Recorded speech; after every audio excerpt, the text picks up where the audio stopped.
How's it going, everyone, and welcome to another episode of No Excuses on VTWProductions.com and YouTube.com with your favorite show hosts are still Venurian and Volosel, and we're here to bring you the latest news and commentary on the video games industry and other related types of things for the week. But first of all, if you'd like to go on. Despite YouTube's best efforts.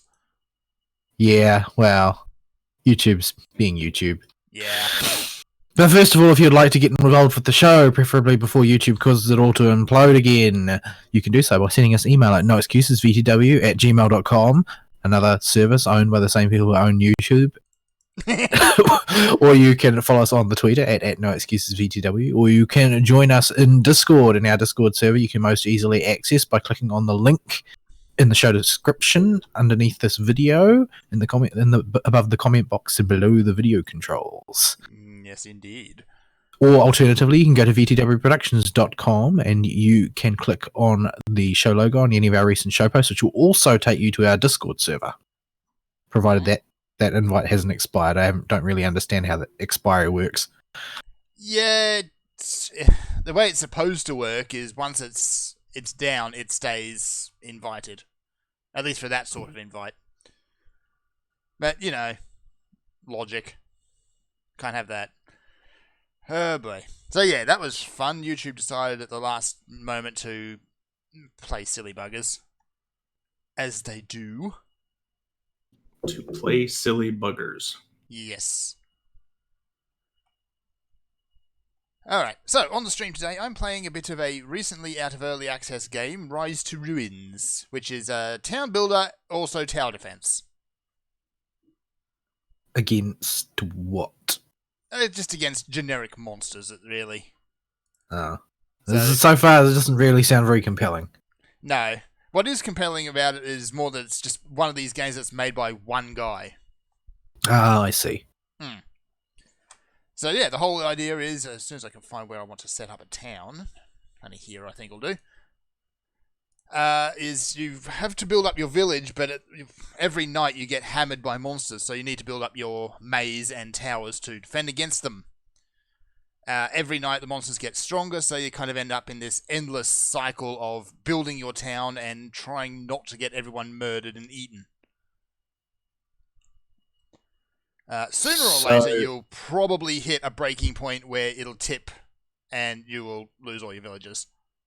So, what does this one purport to have that distinguishes it from all the zillions of other games that you could have described just then?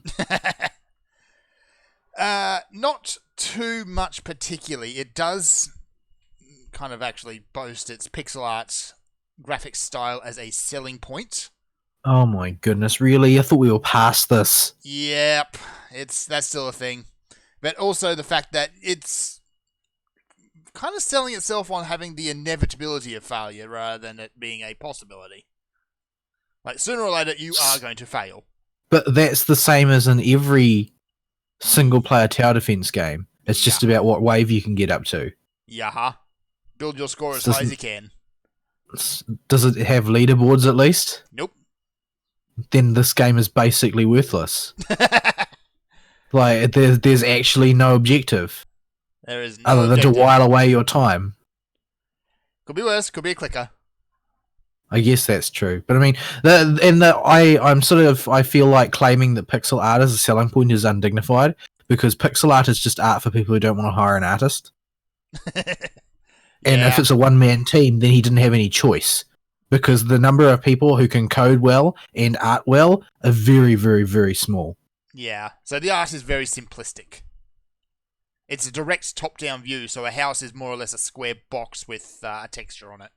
Man, this better be a 99-cent game. What are they charging for it? I bought it probably about the 99-cent mark. I got it on a sale way back. Let me see.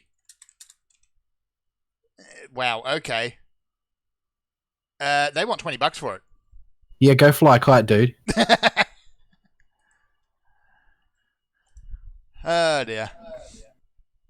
So anyway, that's this game. It's nothing super special. If I didn't buy it at that super cheap price, I probably would have just kept moving on past it myself. Yeah, there's some games which I feel like are better classified as pastimes rather than games. Yeah. Because all you're really going to do is That's a good spot. grind away your time. So Like, much variety. I don't know. Maybe I'm overly focused on things that involve filling the bars or depleting the bars, as the case may be. But I'm not really a huge fan of games that literally have no point, and in fact scoff at the idea of having one. Yeah. So yeah, we'll see.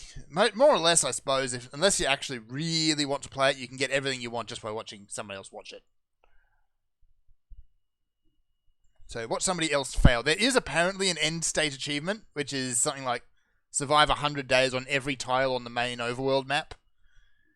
But days go by rather slowly unless you crank up the speed, and you don't want to crank up the speed because then you're putting yourself at a disadvantage. So, yeah. We'll see. Yeah, Anyway. Colour me unimpressed. Yeah. So, my week, I suppose, we'll just jump straight into that, is, again, pretty much the same as it always has been, the Monster Hunter duo. I reached the end of Monster Hunter World Iceborne with a little help from Vol, and was very impressed by that final boss fight. It's stressful. It is incredibly stressful, and It's not as flailing and frantic as Xeno'jiiva.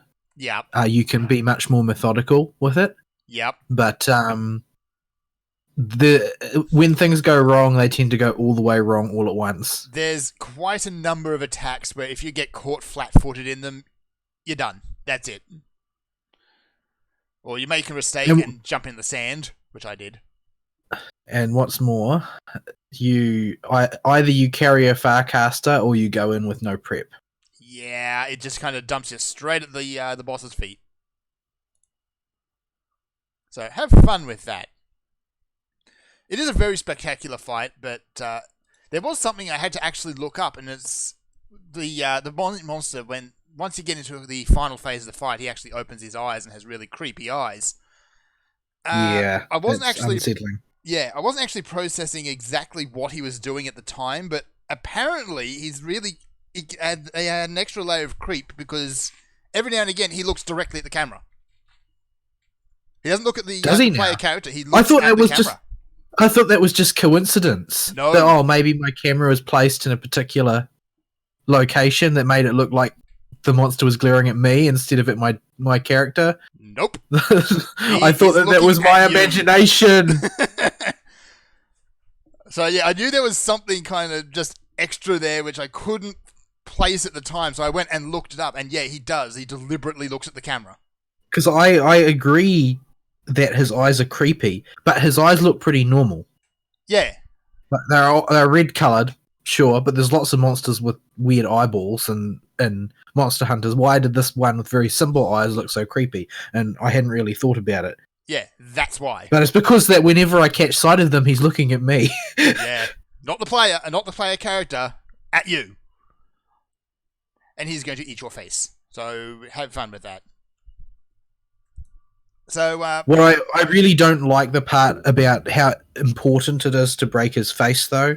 yeah, Like that's a bit irritating. It's very frustrating. Like, technically speaking, the drop chance of the piece that you carve from his head plate is not 0. However, it is close enough to 0 that you want to break that headpiece every time. It's a pretty low chance. You don't tend to get much other from him at all if you don't break at least the first layer of face. Yeah. Yeah. So yeah, he's a very cool fight. I did make a horrible mistake afterwards, though. A couple of days later, I went and I saw the Admiral was standing around, actually being present for a change, and he'd offered up a quest, which is go hunt a Kirin with an already broken horn. That was a mistake. I haven't even tried it yet. Yeah, it's not a tempered Kirin, it's a regular Kirin, but fighting Kirin with a hunting horn is not a fun time. Hunting horn, aside from being, I think, the weakest DPS weapon, at least on its own, also has some of the longest animation locks in the game. When you stop to honk. Yeah, because you're just like, you're standing in front of a dragon that's trying to eat you and you're just sort of boogieing down. Yeah, like, you can. this is not how you fight. Yeah, you can take a step when you encore, and you can kind of walk a little bit on the spot. Or when you encore, you can also make a big swing in a set direction and move. But it's not a dodge. There's no evasion frames to that. But Kirin is a monster who is notorious for waiting until a player is animation locked and capitalizing. So I've got. If his horn is already broken, you can't even profit off of him. Nope. And he doesn't have any of the disadvantages of having a broken horn, from what I could tell as well. Because normally, once you break his horn, he stops that ridiculously big point targeted lightning bolt. He does not. He spams it. So yeah, that was a whole lot of fun. I think I might have to take the shield item for the cat again to do that one. But that's the quest that unlocks. You can just take another person with you. Or I could do that. Is somebody else to share in the pain. But yeah, that's the quest that unlocks Rajang and the lava section of the Guiding Lands. Right. As it turns out.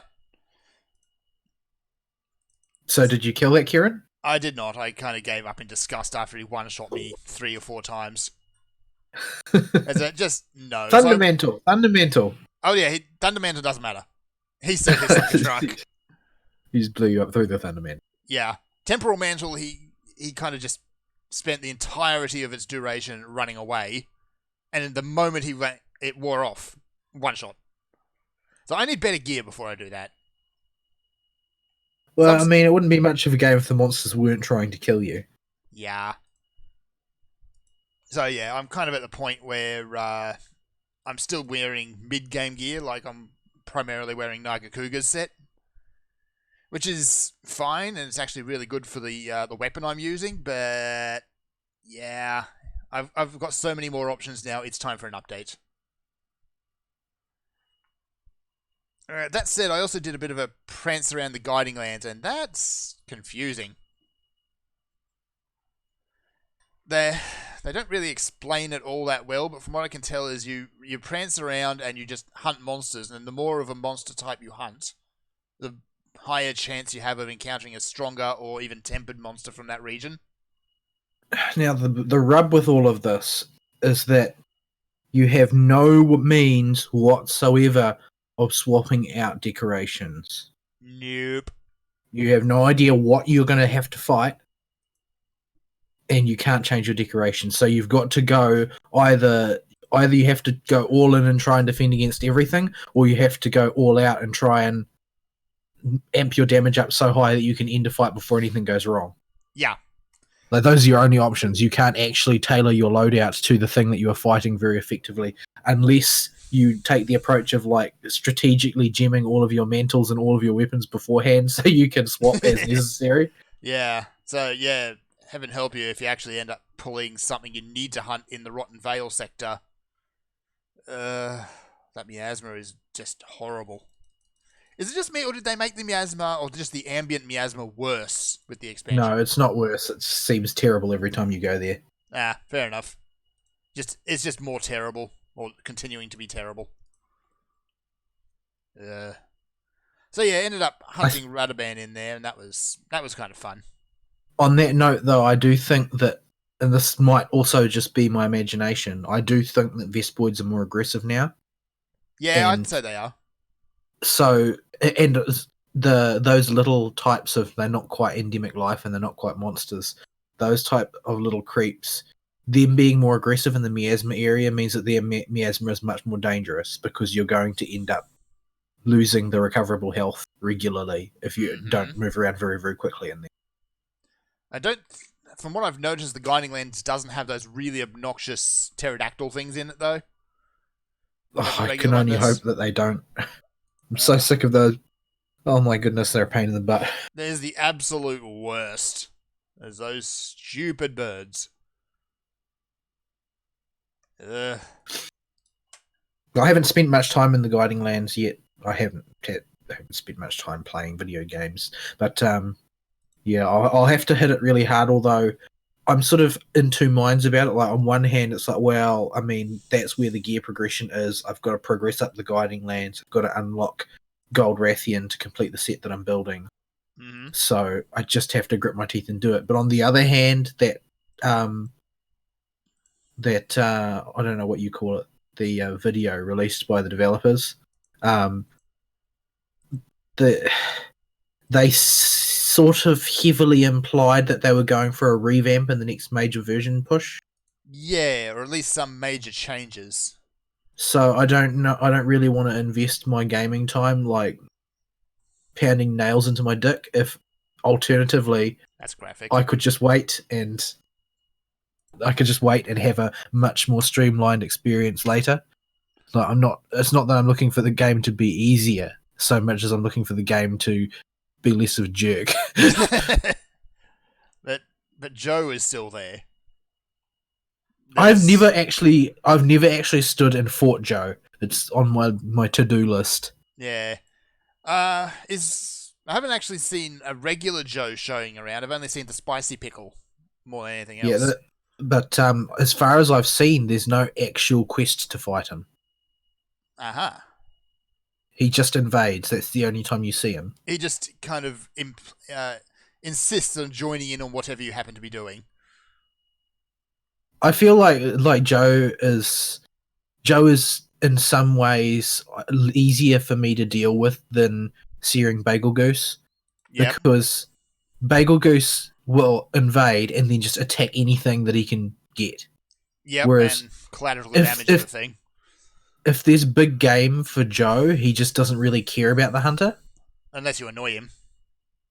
Well, if you really, really work to get his attention, you can get his attention. But generally speaking, he will completely ignore you and go after the monster. Yeah. Especially if it's something he can pick up and carry off with him. Which he does annoyingly frequently. You don't want to get in under his feet, but you can exploit him for free damage if you stay out of his way. Yeah. Yeah, just don't piss him off. You don't really want to be the focus of his attention. He's not a nice chap. He's a very angry pickle. So yeah, I haven't sunk too much more time into Monster Hunter World beyond just cleaning up a few bits and pieces here and there, and a quick dabble into the Guiding Lands, which was Radaban filled. And then that was my experience as well. I got attacked by Great Gyros and Radaban. That was my experience with the Guiding Lands also. I don't want to rack up power for the Rotten Vale area if I can help it. I don't want to spend more time in there. I really don't. It's a terrible zone. It's probably the worst zone that's existed in a Monster Hunter game.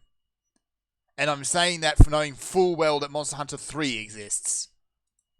It's like we came here for Monster Hunter, not Blighttown. Yeah. I would rather play with the underwater mechanics. I actually kind of enjoyed the underwater mechanics to a degree. Also, giant beard elemental. That's a thing in 3 as well. Ramu's in there? More or less, if Ramu was a fish. Or whale. Centaur. Thing. Yeah, I sort of feel like Namiel would make more sense in an aquatic area. Yeah. Like, he kind of fits... Except Namiel would also be unbeatable, because all it would have to do would be to pulse electricity and you would die. That's, what's his name now? Lagiacrus's thing in 3 is you fight him underwater and he'll just kind of do this massive thunder nova underwater. Your movement is restricted. You can't dodge quite as well underwater, so you're probably going to get hit for that if you're not paying attention. Have fun. I'm still sad. We also did fight Namiel. Namiel was an interesting fight. It's a very cool looking monster, and it has, admittedly, some of the strangest looking armor sets. Honestly, I think Namiel needs to be about 20% faster, and he needs to hit for about 100% more.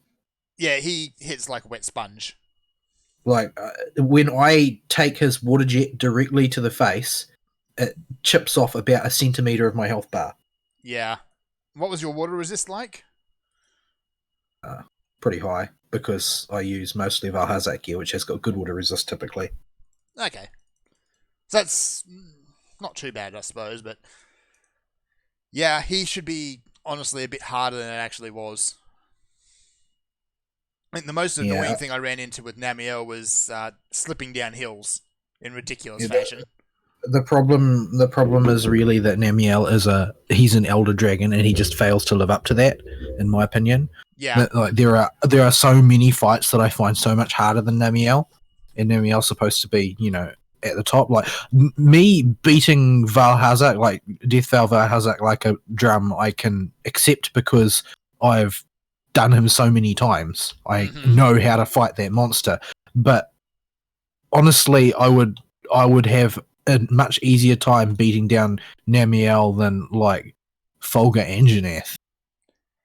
Like Folga Anjanath is harder as far as I'm concerned. Yeah, he's not a very nice boy, Folga Anjanath. So yeah, I found Namiel to be a bit of a disappointment. Visually incredible, but yeah, There's a lot in there. I hope that when they do a tempered version of him, they really work on that. Yeah. They really, give him some new routines, new things that he can do, because there's a lot of potential in that design. I think it's a really, really gorgeous monster design. That just feel like that its ability to fight is a kind of inconsequential. Yeah. I'm still wondering what on earth they were thinking with their armor designs. Like, for females, you can be an inkling in tight leather. For a male, you got a choice of kind of this weird, generic-looking armor set, or glam rocker. You see, the thing is, I just assumed that it made the female look like an inkling on account of, because I haven't played that game ever. So the only images I've ever seen of inklings is fan art, and they all look like that already. Oh dear. Yeah, that ain't good. But inklings normally look like children, but this is a kind of an inkling grown up on the absolute wrong end of things. It's cool, but it's also kind of off-putting because Splatoon is a thing. And they didn't get done for copyright infringement either. And it's like the typical copyright infringement phrase is attempting to trade off of the goodwill and recognition built up for someone else's brand. And I feel like that while they aren't using Namiel's armor as a selling point for Monster Hunter World in general terms, I do feel like there is no question that armor set is designed to appeal to people who liked the Inkling design. Yep. And that's the reality of it. They are in fact trading on the recognition of the Inkling design, because there's no special reason why Namiel's armor has to look like that. No. Inkling design pushed through the filter of DeviantArt, by the way. Oh, please no. Yeah. Also, Ari, you need to catch up. Catch up to what? Oh, in Monster Hunter, right? Yeah. Yeah. I don't even know where he's at. He can't be far behind. I'm where I left off last time whenever we played, because I've just been so busy. I haven't Which played was much video at all. Seething Basil? No, haven't fought Basil Goose yet. Basil Gaius. Bagel Goose, Beetlejuice. Yeah. So, I'm quite way behind you guys right now. I've just been busy. All right. The only other thing is, continued going through Monster Hunter Memoirs, finished the second book, and that ended kind of... it just kind of ended. Yeah, I don't like the ending of the second book at all. Like, there's a big spectacular event, but yeah, that kind of happens, and the book ends. Can you describe accurately what the monsters look like at the end of the book? Because I can't get a mental picture of it, even on a reread. Maya lurks. Kind of, I guess, but yeah, kind of giant shrimp things, pistol shrimp, weren't they? Yeah, crawfish-looking doodads or something. Yeah, I'm just gonna say Mirelurks because it's easier. You get a general Yeah. idea then. But yeah, New Orleans loses to Crawdads, and Franks does get a moment of just pure awesome though. Franks gets a lot of those as the series goes on, just in general, including the main series. Yeah. He gets a whole book dedicated to it. Let's face it. Yeah, everybody likes Franks. Yeah, the third book, there's an awful lot of politicking going on, and literal politicking, because Chad ends up arguing with Congress an awful lot. Yeah, they get on their soapbox quite hard. That John Ringo writing that third Memoirs book. Yeah. He doesn't like Democrats very much. In case, He in does case you not. couldn't tell. Oh dear. Yeah, there's no middle ground there. It's just full on hatred. Like I don't know a clue about John Ringo in real life, who was the primary writer of this book with Larry Correa's in, but I guarantee you, he is at every Trump rally with a MAGA hat on, with a 12-gauge shotgun and a NASCAR beer belly. Oh wow, that's bad.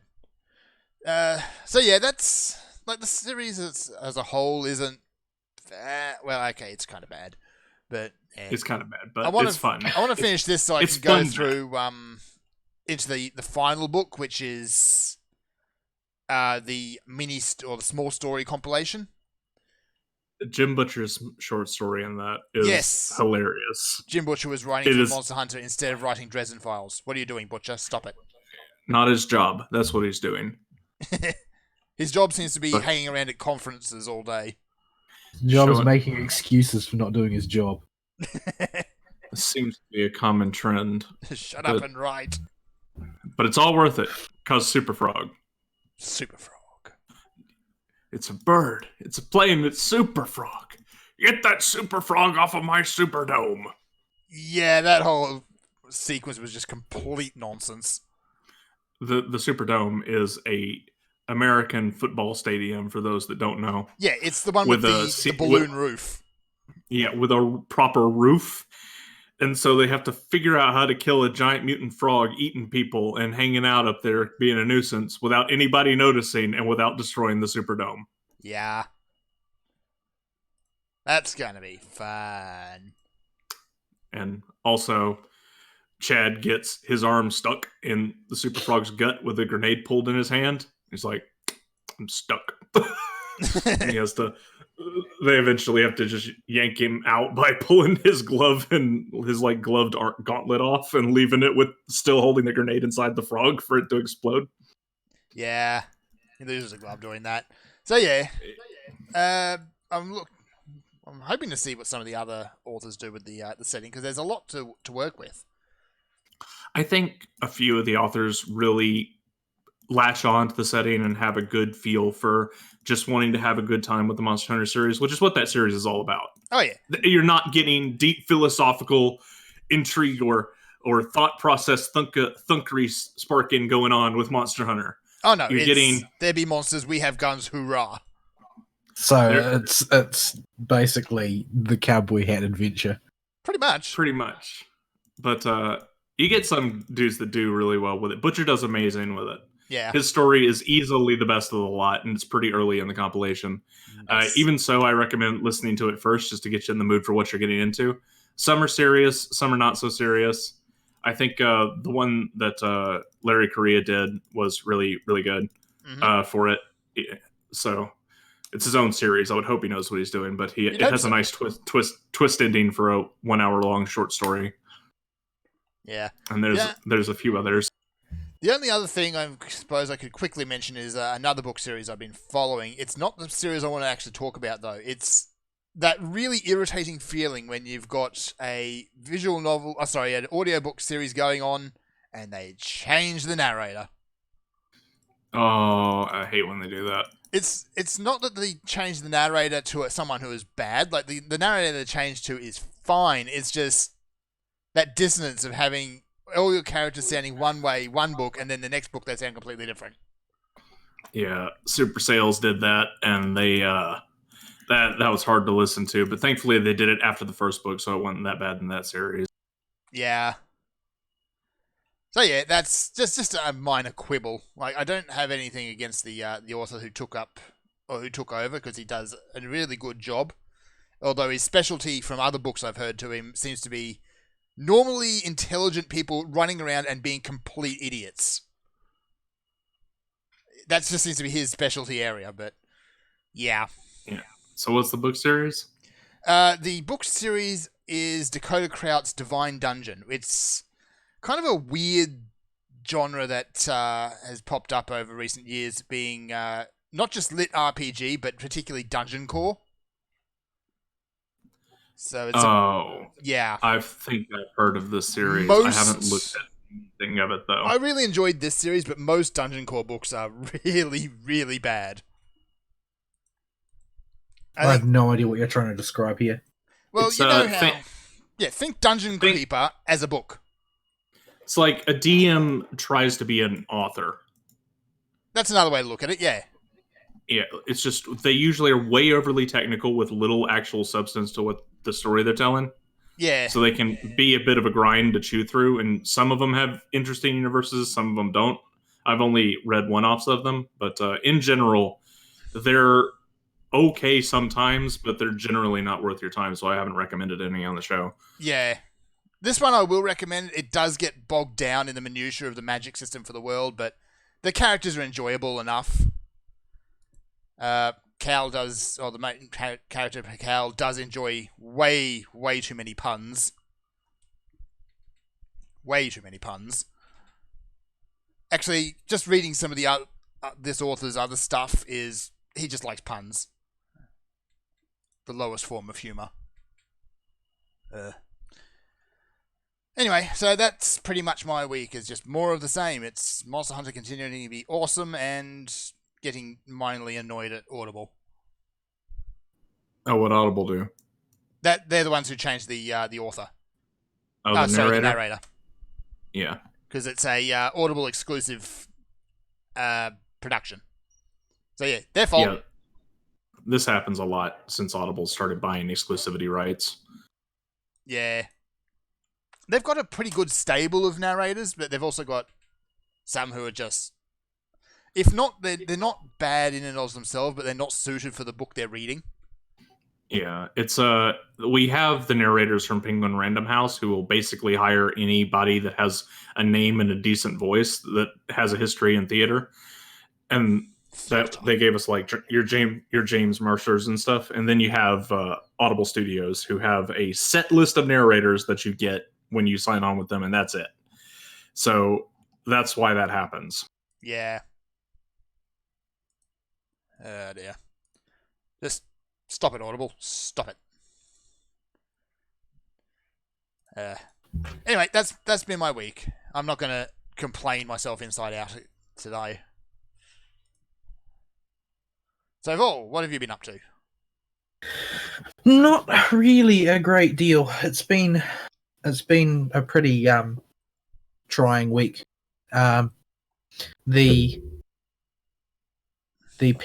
person who was the biggest drag at work has resigned. Yay! Left. The Dead Space parasite. The one who basically spends all day every day figuring out ways to minimize the amount of work that they get asked to do. Yeah. They've resigned because they felt they were being mistreated by being asked to do work. At their job? No. And have gone to work at another place in a similar role, but at a place which is a lot less patient and tolerant than we were, and working on a much more intense schedule. So, yeah. My condolences to Sinlay for employing that one. But so that means that we've been trying to break in new staff again, so it's been pretty taxing.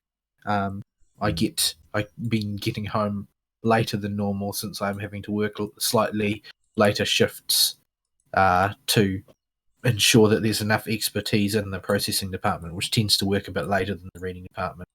So I haven't had much time to play Vidya. That's the big problem, due to a combination of actual less time and less energy.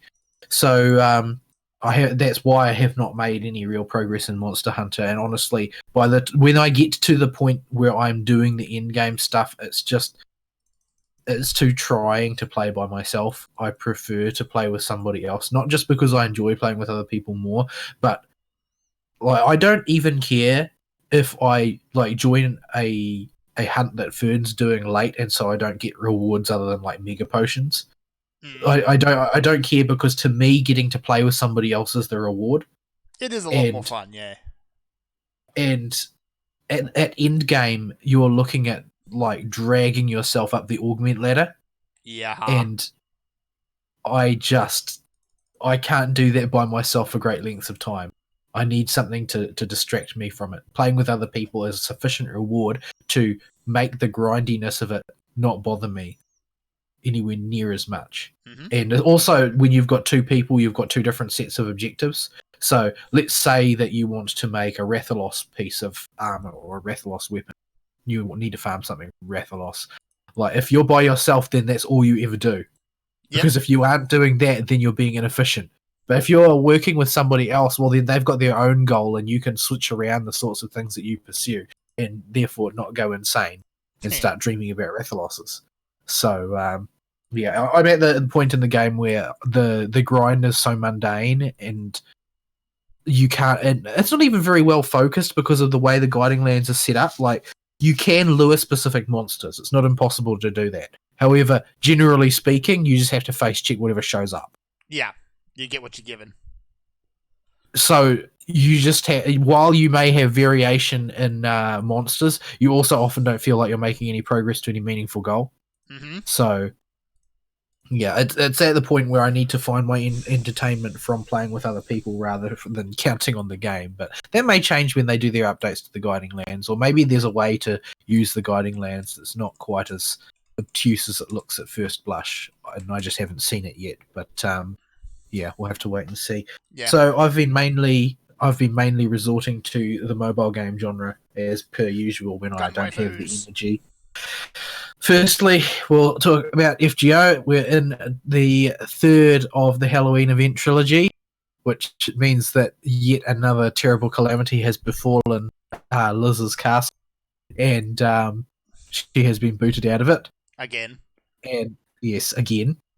And it's basically another quest to retake Liz's castle for the nth time is what it comes down to. Except it seems like they've decided that they weren't nearly silly enough last time. And oh dear. Yeah, they've sort of picked it up to 11. It's already at 11. Well, they have normalised that 11 to be an average 5, and then kicked it up to 11 again. That's a lot of silly.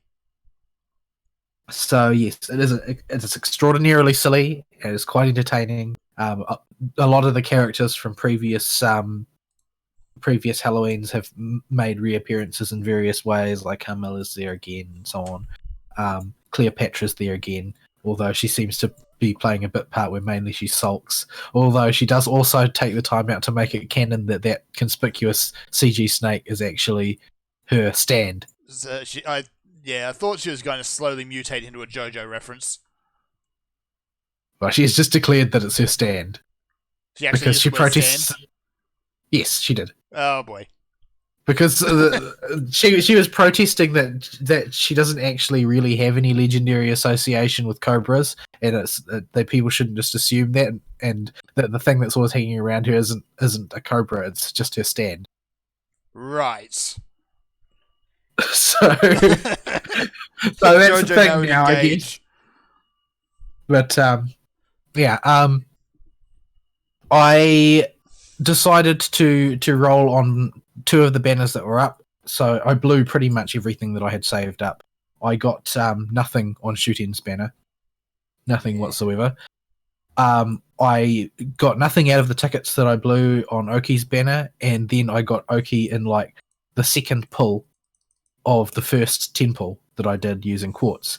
And then I was like, oh, well, that's great. But and I did want Oki very much. However, I also wanted another Liz, because the first extra one on a DPS servant is a big deal as far as damage goes. it's an increase of about an extra third again of damage. So I decided, well, this is only a 4-star, it can't be that bad, right? I'll just keep pulling until I get one. And boy, my pulls took a sharp nosedive in quality. I pulled nothing of any worth right up until I think I had like 30 quartz left at the end when I finally got another copy of Liz. And I didn't get any other servants, any other 4-star servants, none. Wow. And I got no good CEs. I got like 1 5-star CE. Behold the malicious. And it was the event one. So yeah, the gacha really went all in on beating the crap out of me. So yeah, it was rough. It was rough. But I'm I've got surprised Oki you now, actually so. expected anything other than spite and hatred from the gacha. It's not really that I expected anything. I just thought it would be nice if I got something other than that. That's enough. Like, because I still don't have any of the sort of the premium CEs, 5-star CEs, except for having 1 copy of Formalcraft and having 1 copy of Black Grail. Like, those are the only top tier ones I've got. Most people have got multiples of all of the others by now, given how much quartz I've dumped into it, but I'm just, chronically unlucky. Mm-hmm. So, yeah, I just have admittedly, to deal with it. I logged in just long enough to do 1 spin of the gacha, and that was... That's dismal. That was a disaster. Yeah. But, I got an extra Liz. I got my Oki. Oki's bad, but Oki's cute, so I decided to roll for her anyway. Waifu potential. Yeah, well, she's bad in that she's, but like,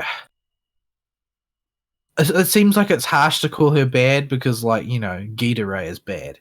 Ghidorah's really bad. Oki's just not very good. Like, Oki's a really, really bad version of Skaha, of Skadi Skaha. Okay. So, yeah. But interesting, she's interesting in the sense that she's an assassin class support servant.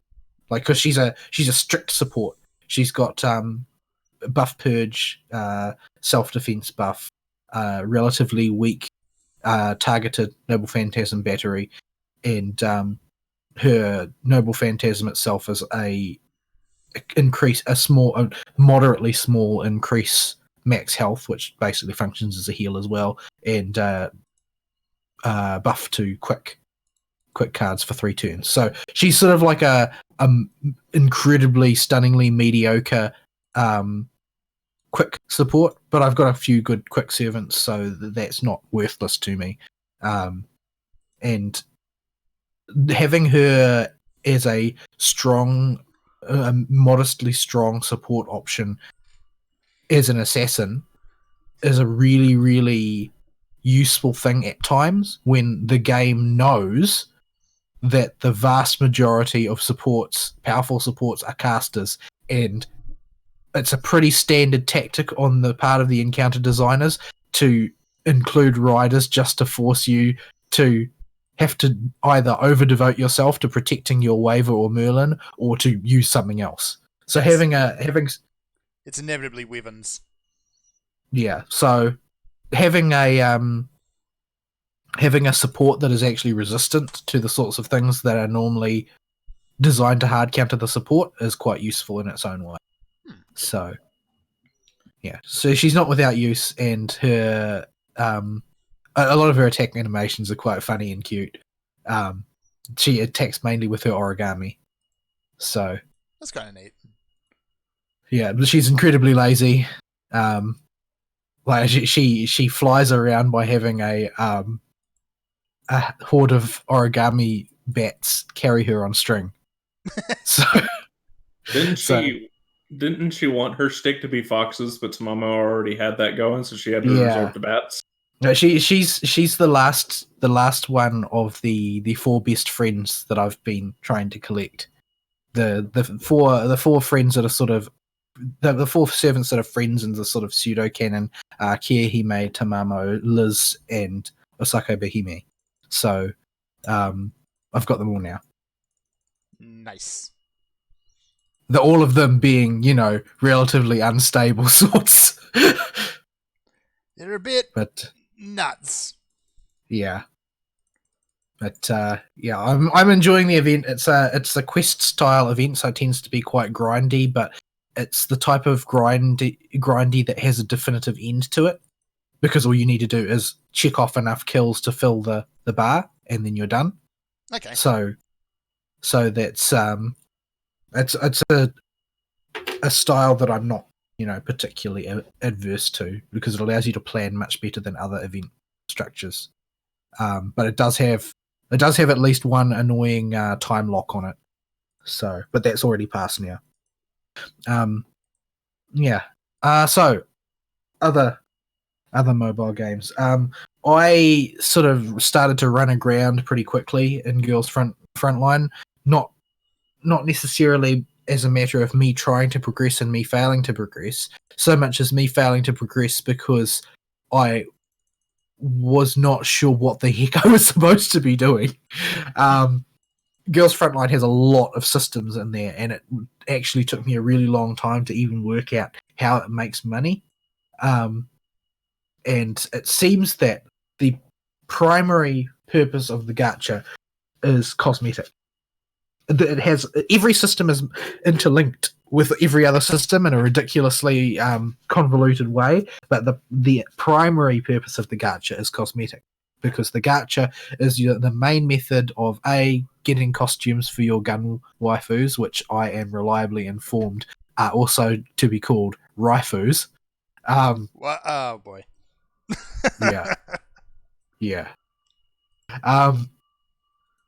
Mainly the gachas for getting costumes for them and for getting some of the many possible accoutrements that you can use to set up your gun waifu's dormitories.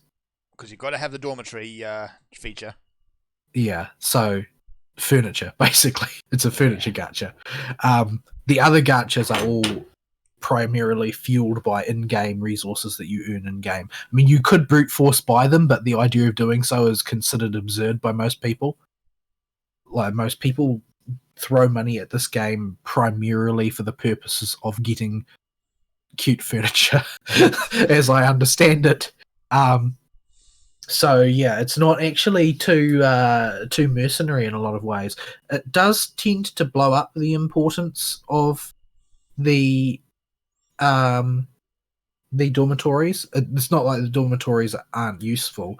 That what they essentially generate is batteries, and batteries is one of the bajillions of resources that this game has. Except these ones are used to fuel primarily two things. Number one, to fuel pets that you can adopt for the dormitories to raise the comfort level, which raises in turn the battery generation level. So that's an internal loop. The external loop is that you use the batteries to generate combat reports, which are basically EXP clumps for power leveling things. And it's actually paced in such a way that you can get a good start relatively easy and skip some of the more onerous early grind stages that you would have to do if you had to raise everything from level 1, because it only takes like 15 reports to raise a new character to level 30 or so, which allows you to skip all of like the first 2 worlds worth of grinding. And that's a trivial number of combat reports. That's not a very large number at all. Of course, it gets very steep after that. You think if you wanted to max them out, you'd need like 600 or something. So yeah, it's not efficient all the way up, but it is in that sense linked to the major gameplay loop of raising your character. Although, as I mentioned, leveling up doesn't actually do anything but raise your stat caps. It doesn't raise your actual stats. So yeah, it's a very very complicated game. Okay, so basically, where I ran aground is that I didn't really understand how to play these games. The sorts of things you're supposed to prioritize, and eventually I got so confused about why I was so stagnant that I went online and just tried to find new player guides to sort of understand how things are structured. And it turns out that the game is sufficiently complicated that there is an entire series of YouTube videos for the Japanese localization of the game, where the Japanese voice actresses do a series in character of explanations of how you're supposed to play and the things that you should not be doing with your resources. Things that I did. And it turns out that they, rather than what they usually do in these games, is they give you the opportunity to build a single team, and they will teach you with the single team how to play the game. In this one, they give you 4 team slots, and they sort of shower you in T-dolls and gun waifus. So it implies that you're supposed to make several teams and use them in tandem. And for certain applications, that's actually kind of useful. But according to the official guides and the player-made guides, you should not ever do this. Even though the game heavily implies that you should, you shouldn't. Which is why there's an official video telling you, no, it may look like you're supposed to do this, but absolutely do not do this. So what you are supposed to do is to laser focus basically on one echelon, one team of gun waifus, and raise them in the most powerful manner possible. Like, dump all your resources into getting them maxed out. And don't worry about the rest. Once you're really comfortable, you'll probably build a echelon that's more catered towards night fights, and another one which is just designed to support, basically to hold territory. But generally speaking, you should not even be trying to use all your echelon slots for anything other than logistics missions, which are basically low-yield resource gathering while AFK. So yeah, I had been trying to raise them, and the main reason that you can't raise multiple is because you need to use dummy cores for what is like but not the same as Ascension in FGO, in the sense that there is a massive power boost behind it. Because basically the cores are used for dummy linking, and dummy linking is basically multiplies the number of bodies that the core personality of the gun waifu is controlling. So it's exceptionally complicated just for waifus. Yeah. But I mean, for people who want to clone their waifu 5 times, I guess. Yes. But yeah, so there's that, and the acquisition of these cores is something that, number one, you cannot reasonably speed it up by throwing money at the game, and number two, while they are not finite, they are not able to be acquired quickly and easily, because they can only be obtained by breaking down. You can obtain a small number of them from daily missions, and by breaking down 3-star or better T-dolls. Those are the only ways to get them, and you need a hefty amount of them to perform dummy linking. You can alternatively do dummy linking by using a second copy of the same gun waifu, but I mean, for anything modestly rare, you aren't going to have one available, are you? So you have to use the dummy cores. This is the other thing that turned out to be super unintuitive, that is not explained by the game at all, is that even if you luck out and get 5 stars, you should seriously limit how many you use early on in the game.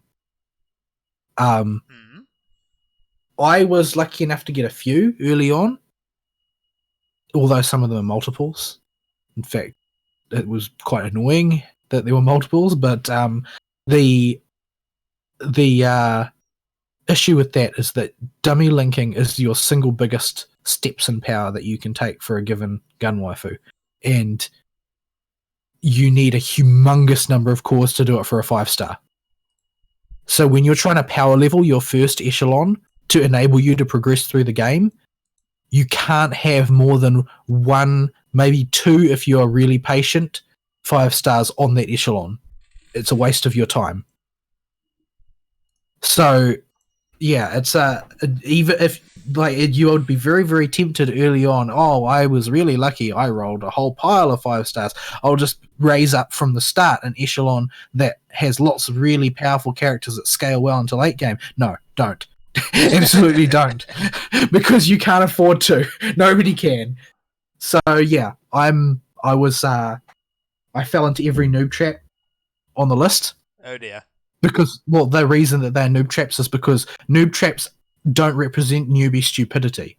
They represent the intuitive thing being wrong. Yes. So yes, the intuitive thing was very, very wrong. So in that vein, I'm now down a lot of cores because my cores are spread across a range of different T-dolls, including too many 5 stars, which is something that I never thought I'd say. Because more than one is too many. Yeah, so I'm now basically doing the long grind of trying to recoup losses a little bit at a time. It's going to take me a very long time to get back into gear. It's going to be a slog. They have eased it a bit.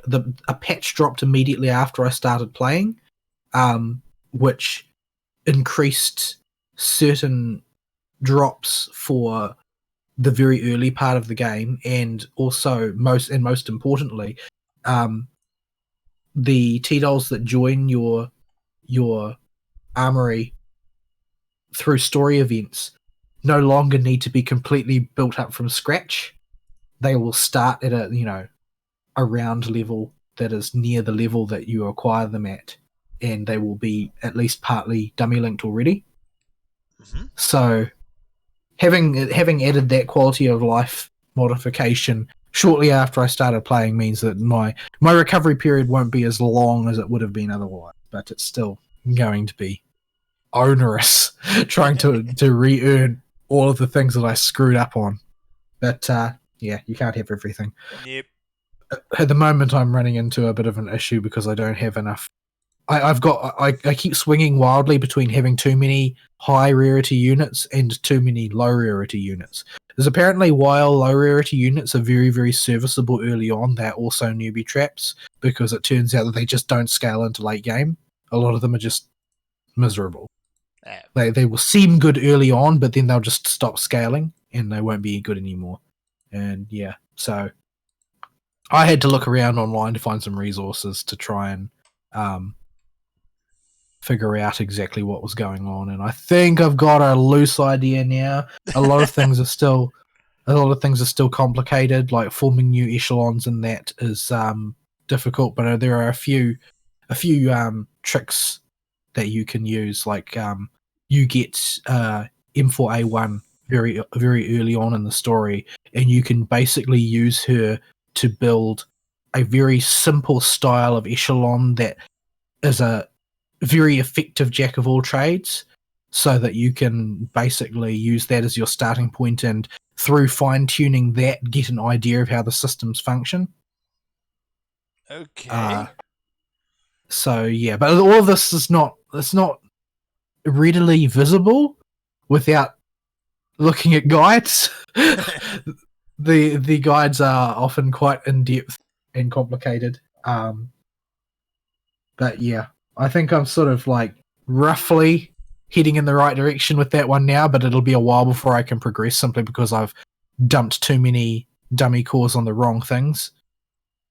Yeah. So, because the step between raising a 5-star and raising a 3-star is staggering. Like, if you want to dummy link a 3-star, the first time will cost you, I think, like 1 dummy core. For a 5-star, it costs 15. That's the gap between them. All right. It's a 15 times resource investment. Yeesh. Ouch. Yeah.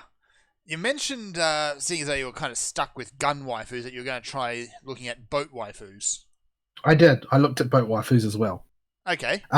The outer shell is very similar to gun waifus in terms of the rough structure of how things are put together, how things are assembled. It's the art is nicer, production values are higher than Girls Frontline in Azur Lane. The menus are almost as impenetrable. A lot of things are hidden behind buttons that might not be where you expect. It seems to be a running theme of not just waifu games, but gacha games in general, is the people who design the UI really should not have been allowed to. Yeah, very much so. There's a lot more sort of it's a lot friendlier of an interface, even so.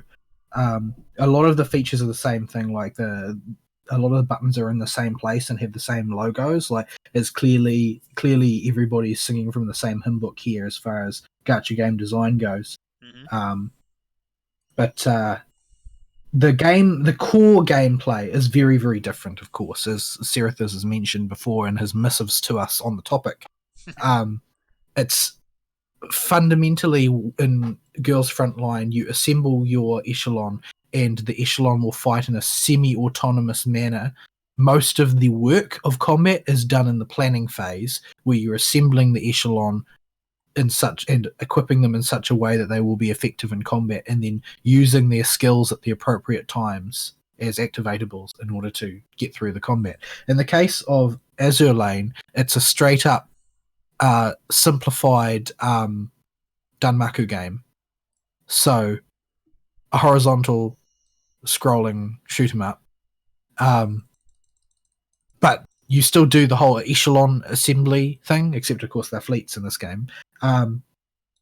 Where you will structure strategic combinations of boat waifus which synergize together, and then the actual gameplay loop is not semi-automated. It's actually you directly control your positioning of your gun waifus in order to dodge things and shoot at things. The shooting happens automatically. You trigger special things, sometimes some of them automatically, other things like bombardments and that from your rear fleet are triggered directly. But it's the gameplay is different, but the structure of them is relatively similar. It uses the same approach, roughly speaking, of having production gachas where you invest resources that are required in game to produce random boat waifus, the same way you produce random gun waifus in Girls Frontline. However, unlike Girls Frontline, you pick straight up from different classes and build from that class. There's no like impenetrable metagame where slight adjustments to the amounts of resources you spend can weight the scales in your favor or out of your favor the way there is in Girls Frontline. In this case, you just pay a cost up front and they roll the dice. However, the gacha rates for Girls Frontline are actually much friendlier than any other gacha game on the planet that I've ever seen. The rate of a common is 30%, rare is 51%, elite is 12%, super rare is 7%. That is pretty generous. Nevertheless, I still just get commons. Yeah, despite the fact that it's less likely to get a common than something else, I still get commons. So, yeah, them's the breaks. But, yeah, so I haven't spent much time. I only spent a couple of hours tinkering around with it, and most of the time it wasn't so much tinkering around with it as being lost in the interface. But yeah, it's the art is a lot nicer. The storytelling is I feel like it's sort of it does exist, but it's kind of halfway between no, I'd say it's presented more like Girls Frontline than it is like FGO, in that it's relatively sparse. However, it's much more character centric. Mind you, it seems like Girls Frontline gets more character centric as you go along, but it's not established from the outset. You're just sort of like a commander who ambiguously commands gun waifu soldiers in the start of Girls Frontline. But if you like randomly play an event, like a seasonal event, it seems like everybody's supposed to sort of know what types of personalities the various gun waifus have. So okay, presumably their characteristics emerge more as you push forward in the story. But they establish the story of Azur Lane as relatively character based from quite early on. Like you see recurring villains are being set up quite early on of various types. Mm-hmm. But Yeah. There's also the other thing that it has that the other two MOBA that I play don't have is a sort of a pseudo factional system, in that the boat waifus are all representatives of a different fleet as well as different classes. So you can, theme your boat waifu fleets in that way if you want, and have, boat waifus that originate mainly in the United Kingdom, or mainly in Japan, or mainly in the US, or whatever. Although, the most, I think that it's actually the names are even more distracting. Like, the model number names that the gun waifus have are hard to remember because they're all, they're assigned model numbers. Yeah. So it's very difficult to keep them straight in your mind unless you've got a passable knowledge of firearms already. In the case of boat waifus, like, you've seen what people name boats. Boaty McBoatface. Yeah, well, that would be easier. Incidentally, but, I really hope there is a Boaty McBoatface waifu. I don't think that there is at present. However, what you do see a lot of is boat waifus with male names, because the boat in question, the USS Washington, some busty blonde girl with America bikini on. Let me see. I don't know if that's true. I'm just guessing. I don't. There are a number of such things. Like, even making a guess like you're that. Actually, pretty much right. Let me see. Yeah. Images. What is it? Yeah, USS Washington actually kind of looks like MASH if MASH was a saber face. Right. Anyway, the most disturbing feature of this game is there's a way to, how do I describe this system? For every given boat waifu, there's a row of buttons that do different things. Like, see if I can bring one up so that I can actually get this right. There's a row of buttons on their status screen, one for skins, one for archive, one for locking and unlocking, one for inspecting, one to set them as a favorite. But there's another button that I haven't seen on other ones, and that's the comment button, which allows people to leave comments about this particular boat waifu, and people can thumbs up them if they like the comment. With one of those really irritating ticker things that the Japanese seem fond of. It's not really a ticker as such. So it's much more static than that. But the net effect of this is that every single young-looking boat waifu has a comment about the police or the FBI on it. But that's not the disturbing part. The disturbing part is that it's always the second or third most upvoted comment. Oh dear. The problem is that the first upvoted comment, invariably you need an adult. Stop being creepy, people. I picked this one at random. The number one comment with almost twice as many as the second comment just says age on clock, ready for dock.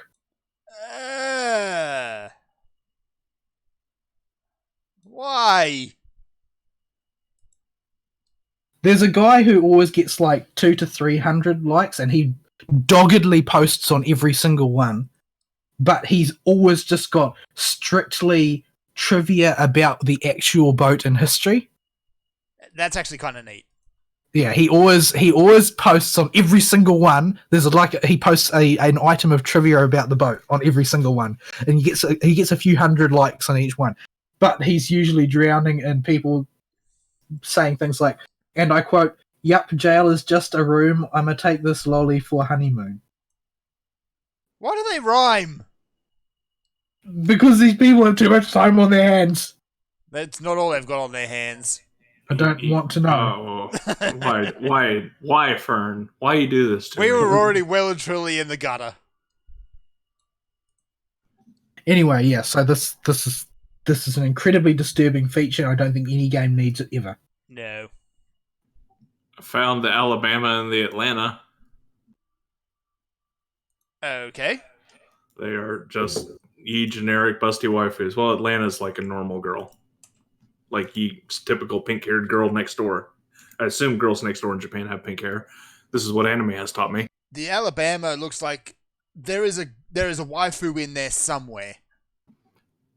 Yeah, it looks inbred enough. It could probably be from Alabama. Oh, I hadn't even considered it from that angle. Do you have like, does Georgia have like a rivalry with Alabama or something? Oh yeah, we both hate each other. Naturally. We are bitter enemies to the end, but we will gladly join together to take on anybody that is not either one of us that messes with the other one. In short, we hate each other, but only we're allowed to hate the other one. Nobody else can. I see. I guess it all makes sense now. Not really. But yeah, so I think I'll leave it there. I think that I've been relatively thoroughly traumatized by all of these mobile games. We'll see if any of them stick. Most of my effort's going to be devoted towards pushing forward with the FGO event, but there's all these other ones as well, so we'll just see. Independence is a super America girl. Naturally. You go, girl. So yeah, there is no boat waifu for the USS David Attenborough, aka Boney McBoatface, yet. In the fandom, Yorktown is referred to as Irisville. Oh dear. Well, I usually Irisville with a strike through. Do I want to know? Is the Jeanne d'Arc in the game, and does she look like Jeanne d'Arc? Yeah, okay. Yes, Jeanne d'Arc is in the game, and she looks like Saber. Yeah, right. Yorktown does look like Irisville. Alright. Is that a Saberface? That's a Saberface. We have Saberfaces in boat waifus now. I'm just going through and looking for the most America or stereotypical boats in the game at this point. So we've just finished the segment of the show where we've said waifu a ridiculous amount of times.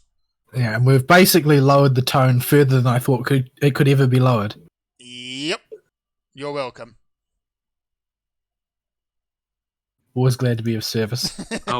I will give y'all some links to the PNGs in the live show chat thread for some. Oh, there's of the one ones we straight talk up for about. Georgia.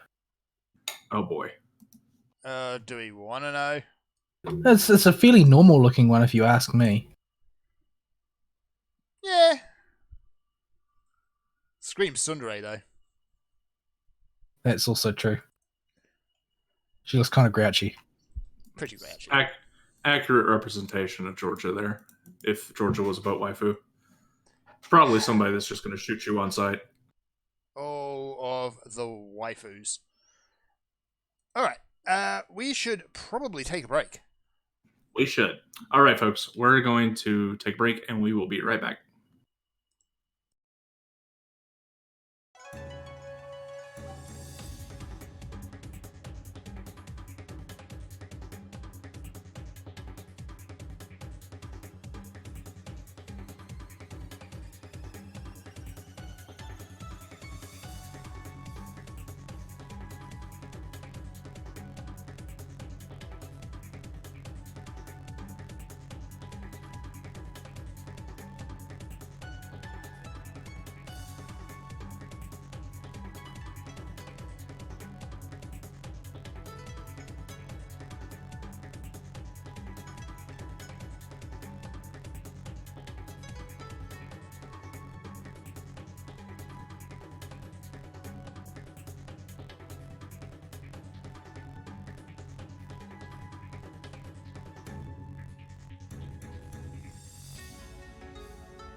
And we're back.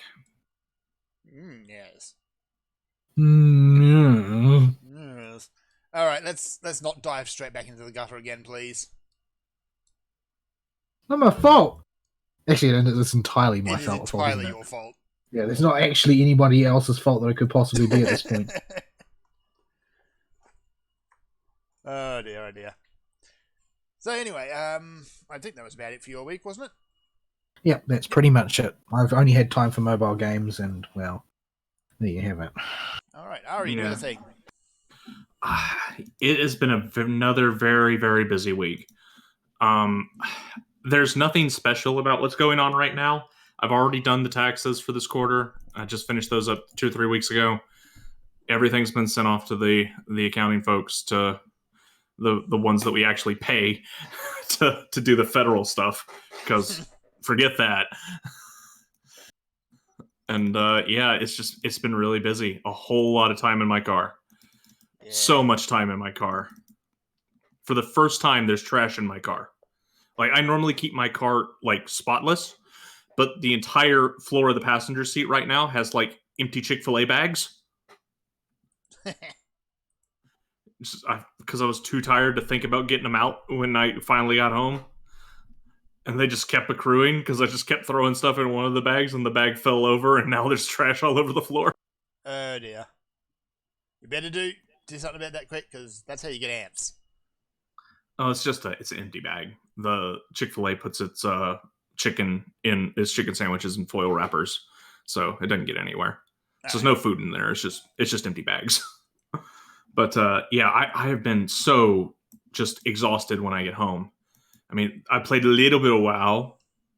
I got the hooker pants that I linked to Fern. If we want to stay in the gutter, I'll link it later. I gotta do some shenanigans to link it, but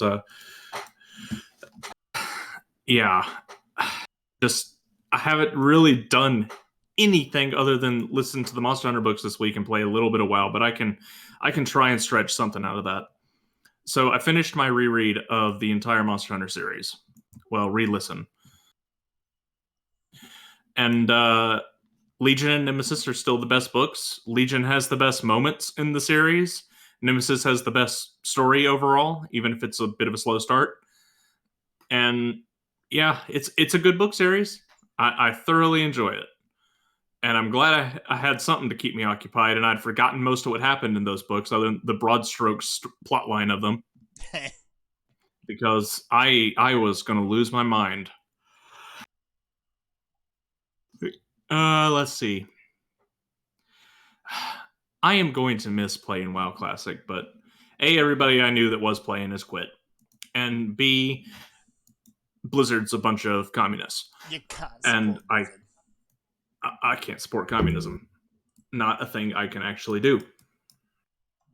No. But so my sub runs out middle of next week, unless I've forgotten and bought 3 months instead of 1, which I don't think I did. I think I only paid for 1 month last month. But yeah, it's I'm gonna be sad to leave. I have thoroughly enjoyed my time with WoW Classic.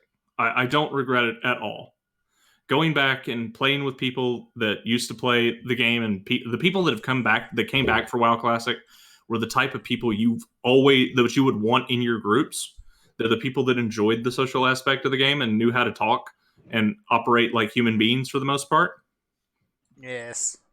And in general, it was just a good time. Even the new people were fairly nice, because the only people around them were people being nice to them, because that's the type of person that was going to come back to WoW Classic. And stick around. Every single group. I mean, you would get the terse thanks for the group, or people that just leave people, but nobody was ever rude. Most groups I was in had people, even if you just grouped for 5 seconds to kill a quest mob, would say thanks for the invite, and they would, before they would leave, or they'd tell you to have a good day. You know, just a genuinely friendly atmosphere the entire time I was playing WoW Classic.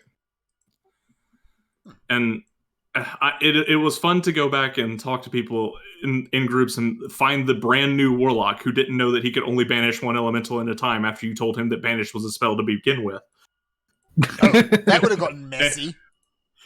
and he accidentally fat grows a pack of 2 Fire Guard destroyers and an extra pack in BRD, and he's trying his best to be helpful by banishing each elemental in the double Fire Guard destroyer pack one after the other so that you can't get aggro because he doesn't know he can only have one banished. Whoops.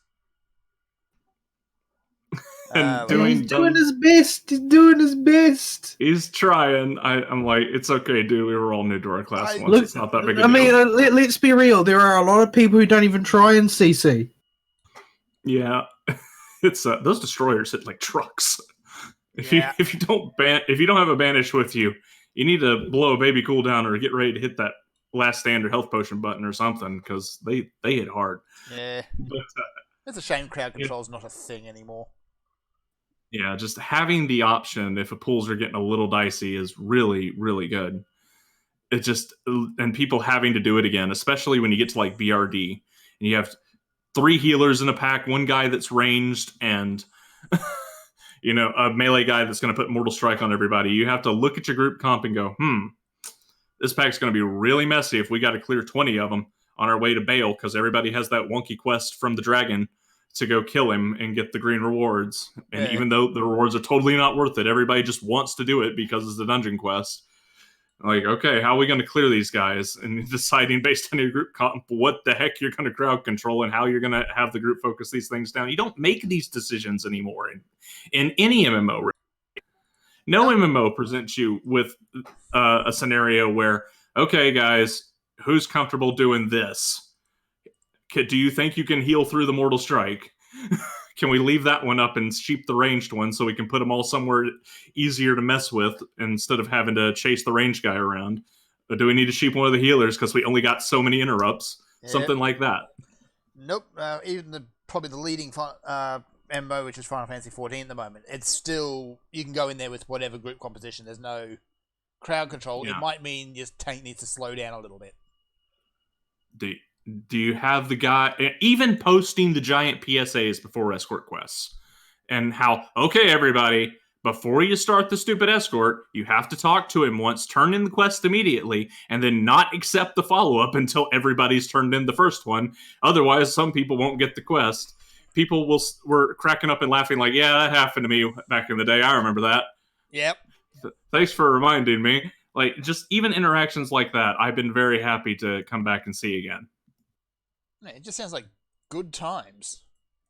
Yeah, I'm very happy I came back for WoW Classic like that.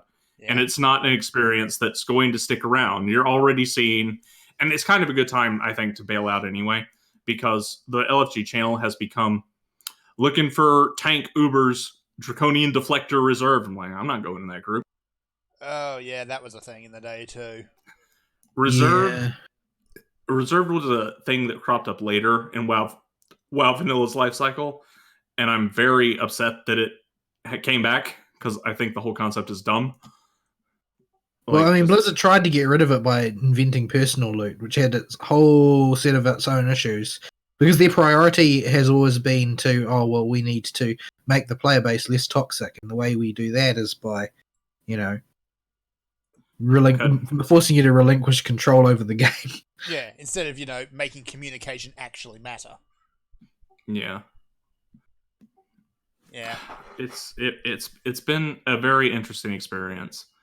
And I've got my warrior and my druid now. They're parked, and if I decide to go back because Blizzard recants their support of, slaughtering innocent people that are trying to be free, or the support of the government that's trying to kill them and imprison them and steal their kidneys. Well, they've got a whole BlizzCon to decide where they stand and what they're going to do. We'll come back to that in a moment. Yeah. There's at least 3 groups that are not happy with Blizzard that have organized to go scream at them. That's not counting Congress, by the way. Yeah, that's hilarious. I think we talked about that last week. We did. But yeah, it has been a genuinely enjoyable time going through and just meeting people and making friends in the game. Like, every time I log on to WoW Classic, somebody's asking me to do something because they remember me from that one Mara run or that one Scarlet Monster run or that whatever. Like, I have people that I grouped within Dead Mines that are now level 60 that are still inviting me to groups. That's really cool. Really, Like, cool. it's just the sense of community is there, and that won't go away. Like, each server will develop its own identity, and that will continue throughout all of Classic. Your reputation on that server is important. These things just don't exist in the modern gaming ecosystem anywhere at all. They're completely gone. This is something that only WoW Classic could give us, and it gave it to us back, at least for a little bit. So for that, I'm very happy that I went back. But yeah, I just can't support Blizzard with what they're doing. So I'm not re-upping the sub, assuming it was a 1 month sub. I really think it was 1 month. If it was 3 month, I'm probably still going to either cut back my playback to basically nothing, because nobody else I know plays anymore, except for the people I've met on the server as I've been leveling. Did Abo throw in the towel as well? Yeah, he's off playing GTA now. He found GTA 5, and that's eaten his life for a little bit. Isn't that like one of the most ruthlessly microtransaction-ridden games? The online is. Only GTA 5 yeah. base is fine. Yeah, okay. the base. So the base there's a is fine. perfectly sane base game. Yes. Well, sane is Yeah. a relative term, considering it's got some of the It's characters. there's a playable, functional single player game in there that makes you feel like you got your money's worth. Yeah, it is actually a really good game, a really good story with enjoyable characters. The online is tacked on. It's a tacked on cash grab, honestly, and brings absolutely nothing new to the table. But people still love it. Reasons why, I don't know. Attachment to the franchise and I to guess. Rockstar. But yeah, it's a thing. So yeah, and I think that's about all I have to say about WoW for a while. It makes me sad. I really wanted to keep playing, but I can't. You just can't. What do you think is it though that like, laying that aside, because that's something that in theory Blizzard could walk that back. In theory, like, it's not going to happen, but it's not something that's impossible, right? It's not something that is a physical impossibility.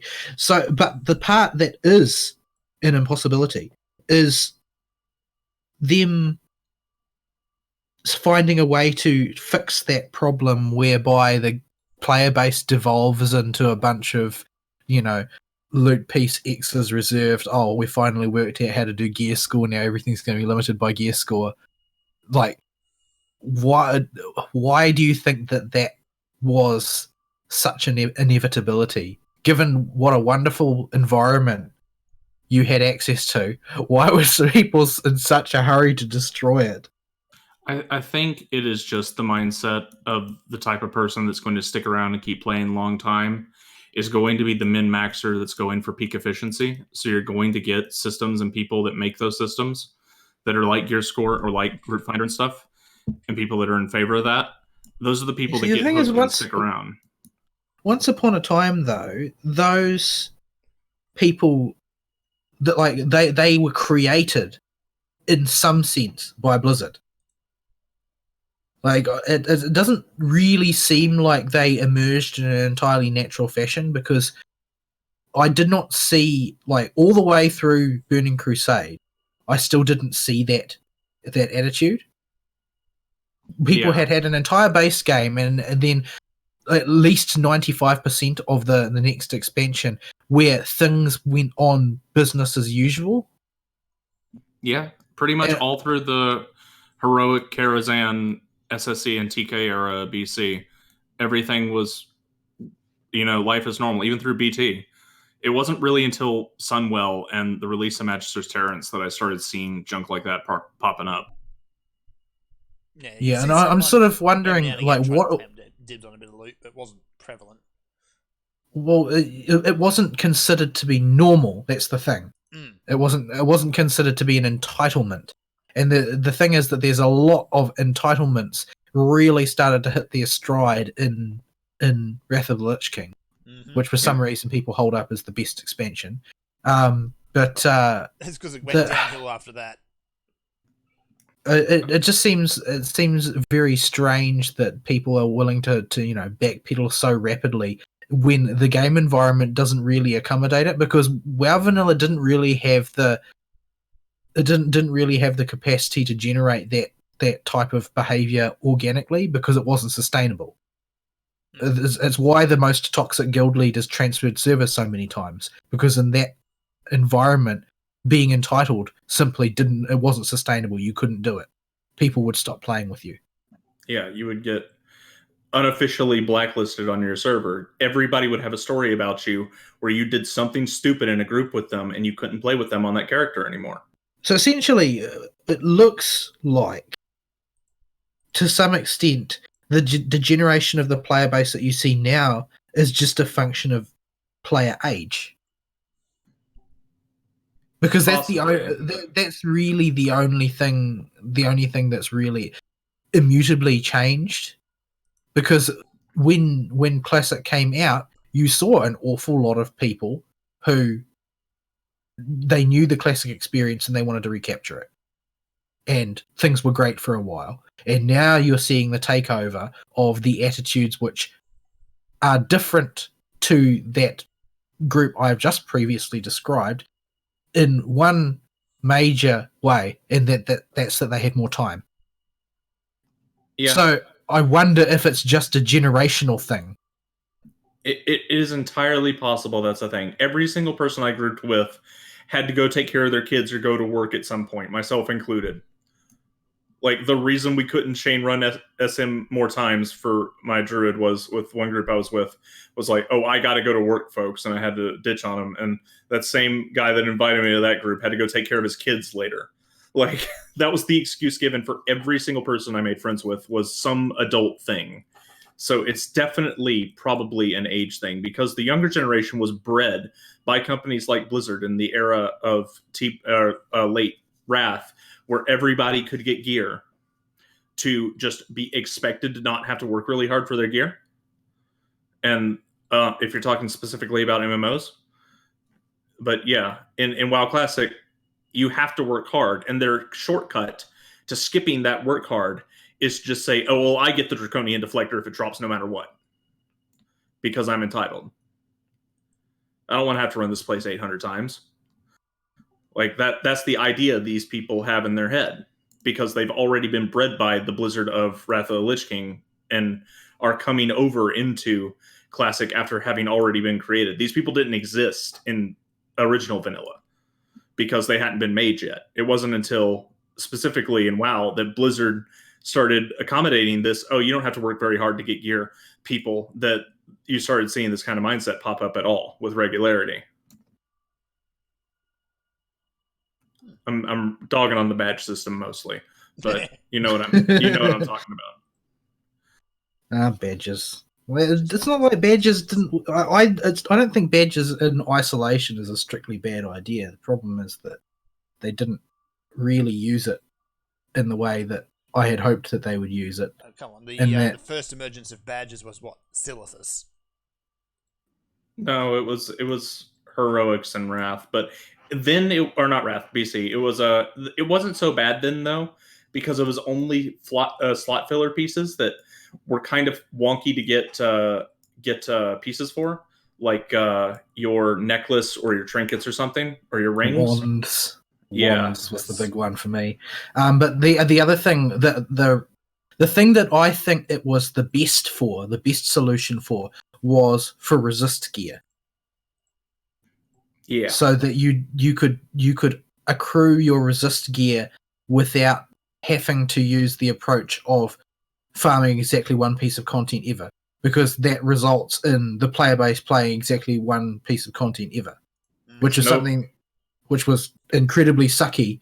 Especially, I mean, we still converged on it in the end because it was an unforeseen development, but in the form of Mechanar runs, where people only ran the one thing because it was the most efficient.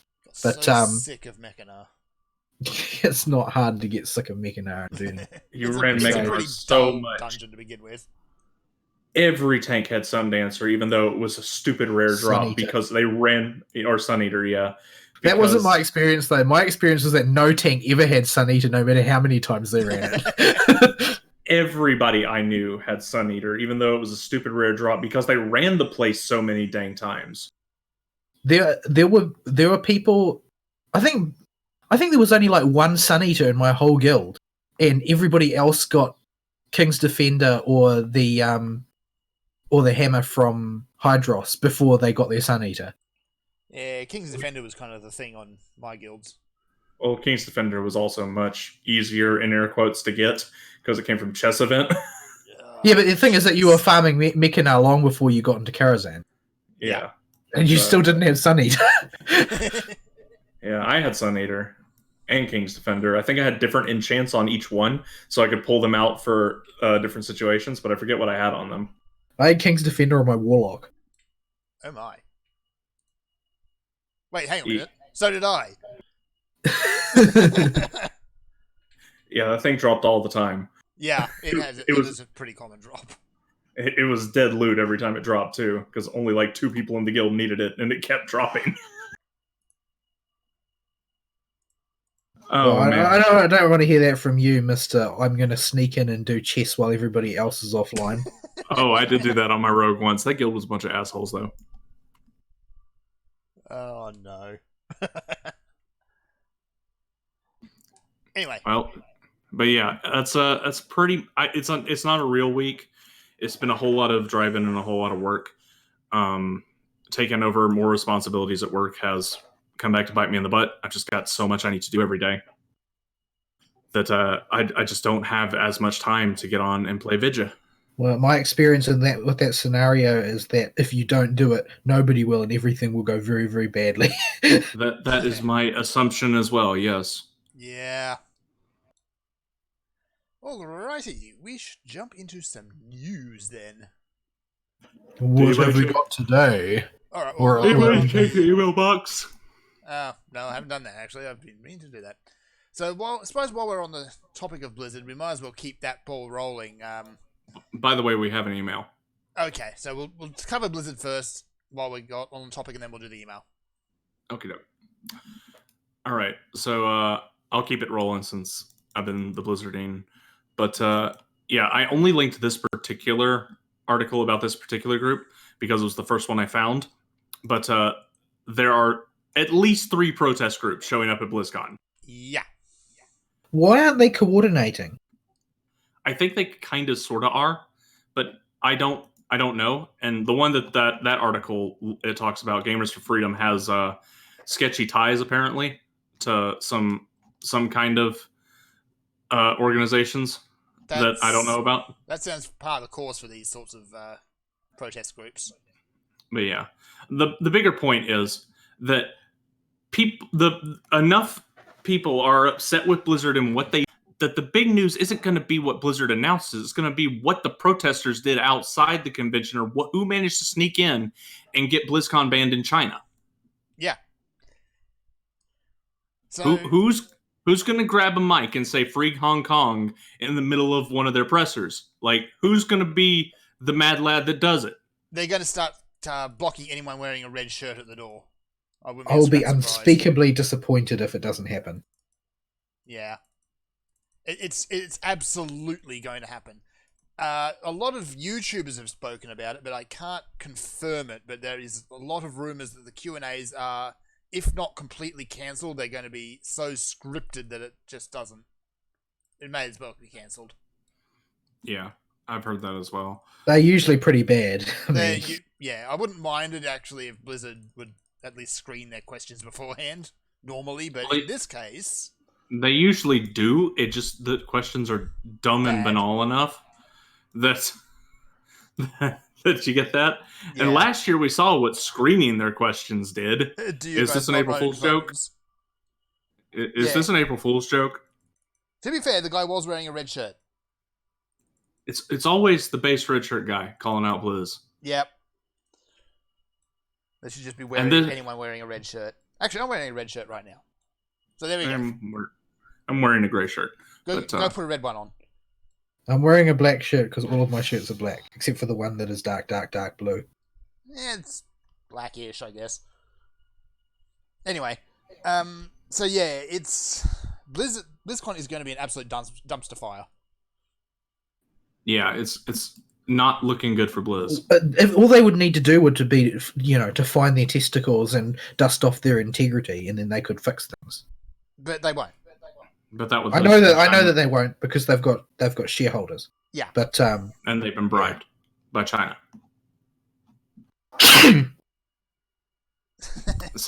So yeah, when them and all their shareholders have been bribed by China, their hands are figuratively tied here, where they can't apologize, and they're now stuck. And then they took that money, and now they got to lie in the bed they made.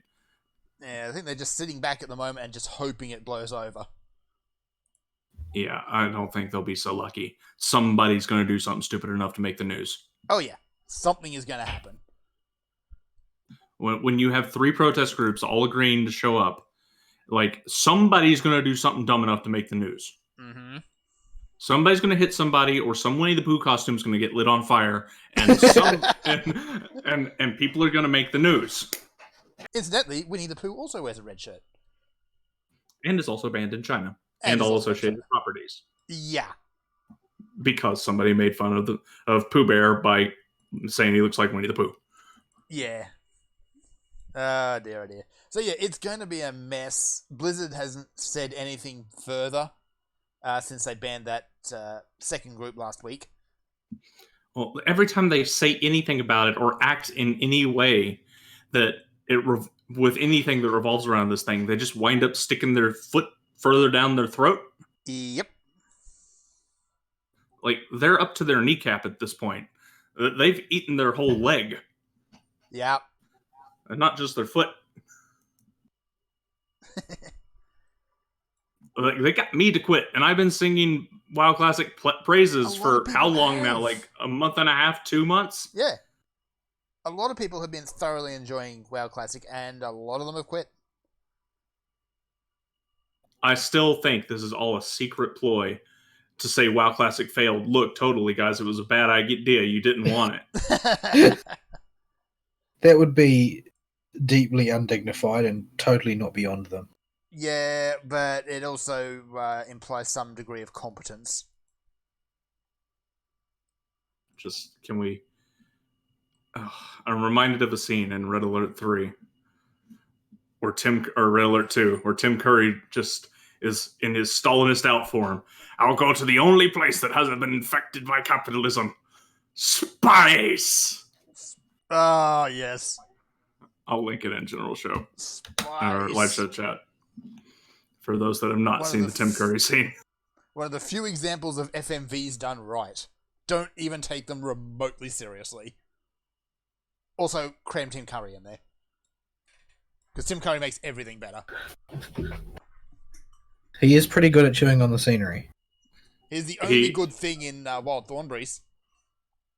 Yeah. My sister actually gave herself a challenge the other day, and she sat down to watch and marathon the Wild Thornberrys to see just how far she could get through it. She made it 3 episodes.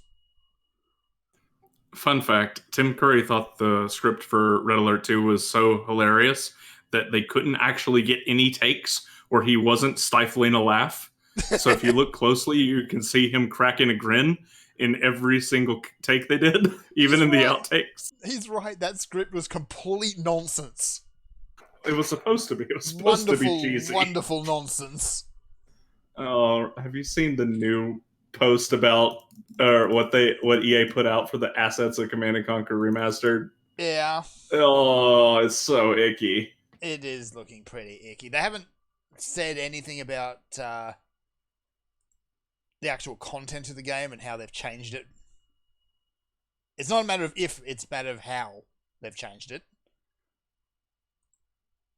But, yeah. Yeah. But yeah, Blizzard should just, at this point, go to space. Go to space. Everything is better in space. Join Tim Curry, go into space where there are no other capitalists to bug you with your Chinese allies. They can go with you. Go live on the moon. Can you tell we're not communists on this show? Dear. Anyway, we have an email, and I've been talking for a long time, so somebody else should read it. Paul, I think it's your turn. All right. I know that Fern really wants to get out of it, so I'll just try and get my browser to behave. I can't tell which one it is, though. Where are we? Here we go. And this is from Serathis. Of course. Dear No Excuses. So, about not buying those Factorio-esque automation games, yeah, I ended up buying 2 more. No. Mindustry focuses most of the gameplay around Factorio's tower defense mechanics. Your hub gets what does it stand for? Your hub gets airdropped into the map. You plop down a couple of extractors on the nearby nodes and set up a basic resource flow before the first wave arrives. Luckily, you can zoom around the map with your jetpack, and on the earlier stages, it is not that hard to just bottle cap the enemy right outside their spawn. This would be quite boring, but there is a catch. You are on the map to gather resources. You have to strike a balance between setting up basic resources, refining them into higher tier ores, and spending them on defences. You can leave the map and reap the rewards only on waves 5, 10, 20, 30, etc. Finally, the acquired resources can be used to research new stuff. Turrets, units, new kinds of refineries to exploit new types of resources. All in all, it is an interesting game, a very unique take on the tower defense genre. I like it, but I'm still more interested in Creeper World 4. And also ended up buying Autonauts. This game might actually out-cute Slime Rancher, or if not, it is very close. The gameplay is fairly simple. You have to help colonize a planet by setting up a resource chain with robots. The catch here is that you have to program the robots yourself, and they have a very limited memory. The tutorial does a fairly good job of explaining the basics, like how to program a robot to chop down trees and to get a replacement tool if the one being used breaks. Of course, this also becomes a lot more complex later. The end goal is to provide for the colonists who grow from seeds, who in turn give you... I'm not kidding. I can't read that. Hold on. WoW. It's in pink. Okay. But, pink on white. Why do you do this, Seraphis? Since my eye surgery, glowing white screens pretty much obliterate my ability to see light colours on them. So yeah, it's Okay. WoW. So, who in turn give you WoW, I'm not kidding, that you feed into the research machine to climb the tech tree. At first, just giving the colonists fruit is enough to keep them happy, but sooner or later they will need housing, cooked food, clothes, and possibly more. I didn't get past Tier 3 research, so I have no idea just how deep the rabbit hole goes. The Maslow's pyramid in this game has 8 stages, so I guess it translates into 8 tiers. Seraphis, automating stuff because send help. I would, but I need to set up the production line first. So, I've looked at, both Autonauts, and I looked at it and it looked so nauseatingly cute, and I kind of turned away from it initially. But it's on the wish list now. I'm not sure exactly how I feel about raising pod people and milking them for love. Wow, sorry. But, Yeah, that sounds really, really unseemly. but I suppose, on the other hand, I've had a great time harvesting slime poo, so, you know. I guess it just pays not to think too closely about these sorts of things. Slime. Yeah. Mindustry is also another one I've got on the wish list. It does look interesting, I'll admit that. It's visually pretty ugly. The last actual game I looked at that had this sort of graphic style, if I recall, was Fortress Craft. And that game's awful. Not because its content in itself is bad, although it is not particularly great. It's because it doesn't work half the time. So yeah, I will probably check out those games at some point. I just love the whole setup, your automated systems thing. Although the programming element of Autonauts does sound interesting. I've played another game which was based heavily around programming, and that was Human Resources by the guys who made World of Goo. So, you know, your whole very bleak but very cute world somehow at the same time, where you have the humans and you need to basically code how to do whatever you need to do. Like, it's run a process or get a little man to jump out the window without actually running into the furniture on his way out or something like that. It's a very interesting game, but I kind of proved playing Human Resource Machine that I don't have the mind for it. I'm not very good at that sort of thing, as it turns out. You're insufficiently autistic. Yeah, so I'd end up with little humans kind of running around. They'd do the first half of the process perfectly fine, and then they'd just run around in circles because I'd forgotten something. So yeah, it's my playing Autonauts is probably a disaster waiting to happen. Incidentally, actually, play Human Resource Machine. If you've got the mind for it and that sort of puzzling, it is a very satisfying game. Especially if you really like dark humor. Because it does get very dark. I think that the market is starting to get to its capacity on these, I feel. Every time I see one of these, I just think that's a Fern game. Yeah. I used to do a lot of the open world survival-y type things, but that market got saturated with rubbish. Those are also in the Fern game bucket. They are. A whole lot of these indie-specific genres or subgenres are just in the Fern bucket. Like, Fern will play that eventually. Eventually, probably. Like, it's the sort of thing I'll just willfully grab if I see it on sale enough. Yeah, can't say I fall into the indie game genre bucket. That's a you thing, and apparently a Serethus thing. He writes us about them a lot too. Yeah. Those are not in my bucket. Oh dear, I seem to be losing villagers here. I need to stop people dying. Alright, so let's get on to the main chunk of news for this week. It never stops. The train never stops. Also, thank you for the email, Serethus. Thank you very much. But yes. But yeah, the train never stops. Hang on, I've actually got something for this. Let me see here. If I turn on this. Fern's going to do a thing. I'm going to do a thing. There we go. We actually have bed music for this segment. Please welcome the game director of Bethesda Game Studios. Let me just turn that. Not for me. I have no idea what you're talking about. There we go. Yeah. He put. It's just work song. We're gonna have this playing underneath it. So Bethesda did a thing with Fallout 76 again, because of course they did. They did. I'm also checking our live stream to be sure that music ain't blowing us out. It'll probably blow your earballs out initially because the volume slider snuck up when I wasn't looking. Is it going to get us copyright struck? That's my question. As long as you keep talking over it, no.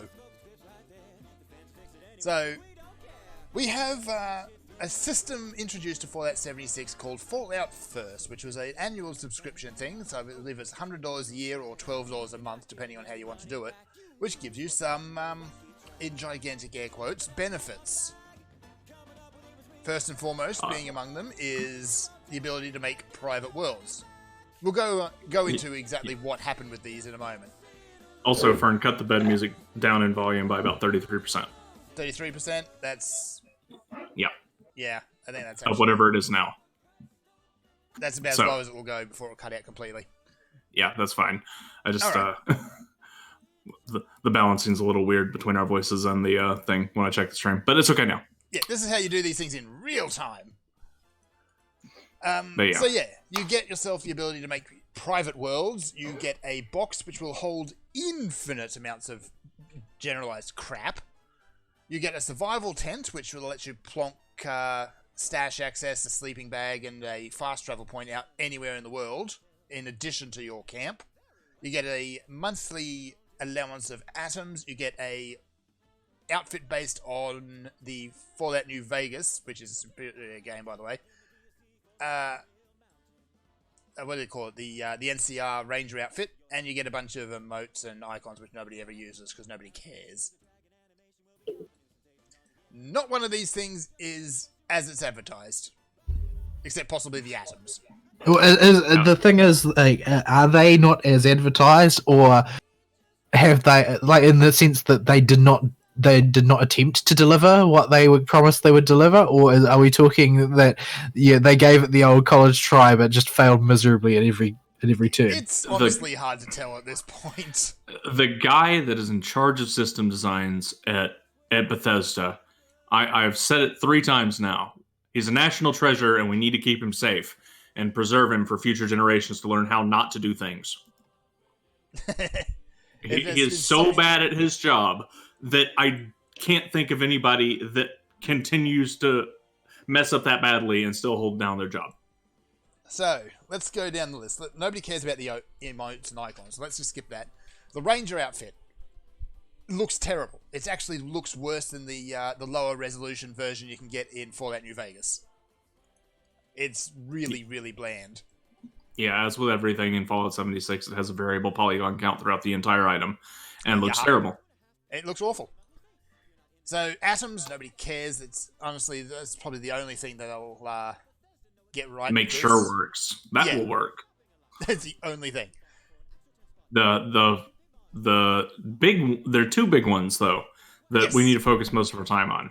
The first one is the private servers, and I say private in air quotes because when you think private server, you think, okay, I will get a new server ID and a new space on in the new world on a server that nobody else has been in. Not in Fallout 76. Nope. What you get is an old server ID that has not been reset, but has been used by the general public. So junk won't be there, rare spawns won't be there, loot that's supposed to be around the world won't be there because somebody else will have gotten it, and you just load into a world by yourself. Yeah. That somebody else, that a whole bunch of other people have already ransacked. Yeah, so what really gets me is when I played the game, loot in boxes and things is instanced. It's just you and only you can see what's in that box. So to have them actually break that system with this is mind-boggling. I think the rarer drops are just laying on the ground, like power armor and stuff. Yeah, power armor is, you can walk into a locked room and it's standing in a corner or something.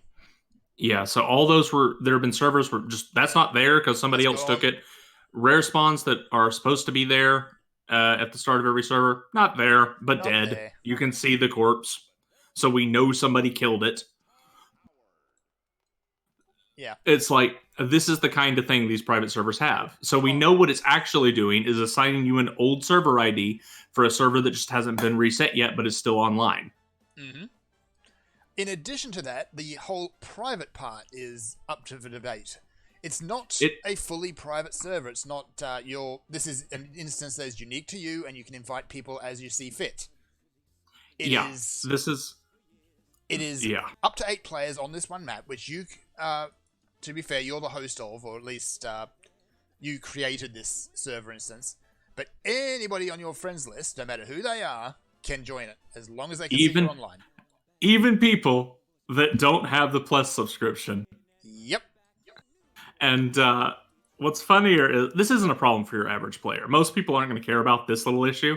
This is only for like the big e-celebs, and the only reason it's really gotten out as a problem is because they're the ones talking about it, who have these massive friends lists in the game and will get on and have their private server, and then their entire friends list joins their private game. Yeah, they just want to get offline, play the game a little bit for fun, and all of a sudden all their fans are hammering around and making new Game Grumps fan 29 has joined your server. Crap.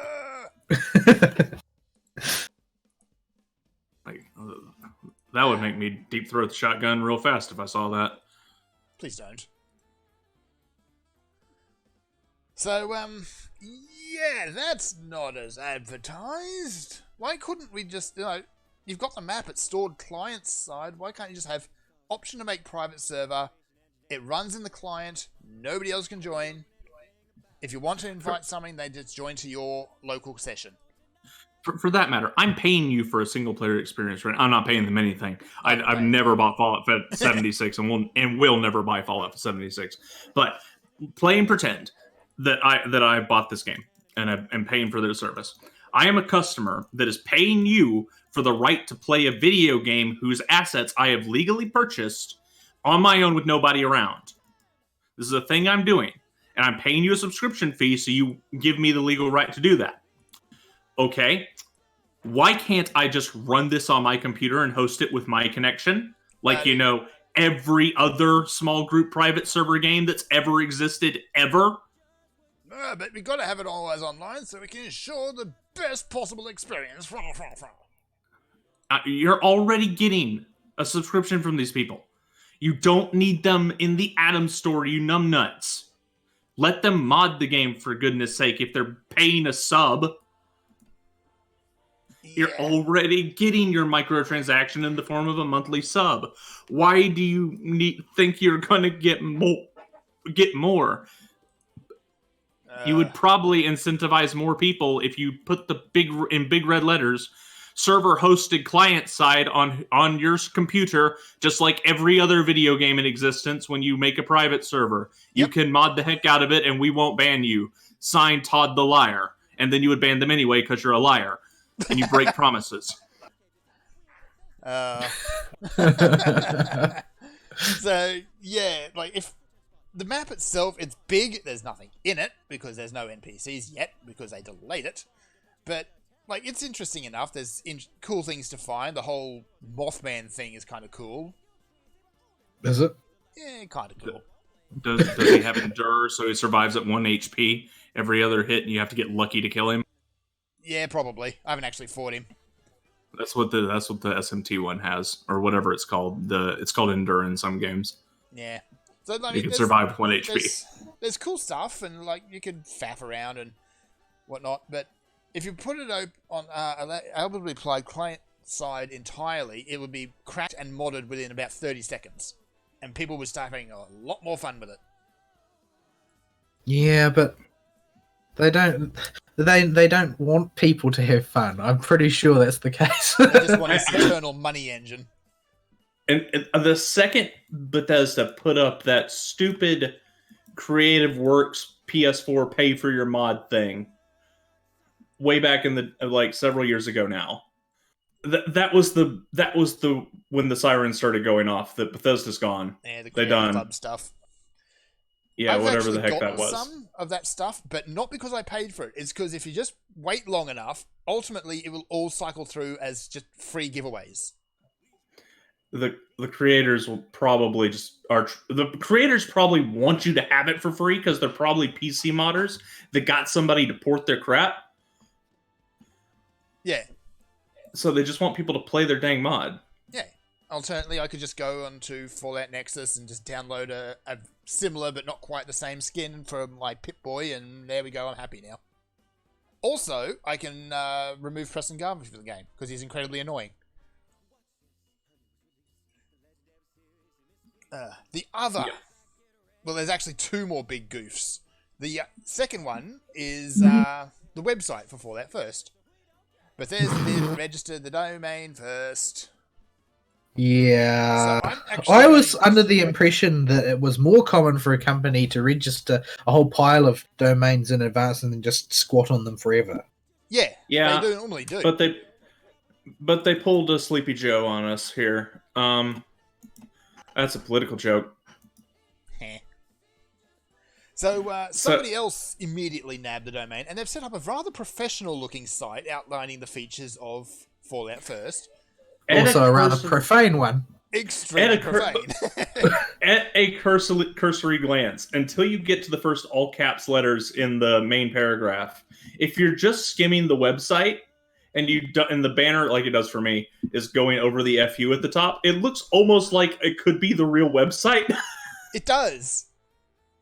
So what's included behind Fallout FU First?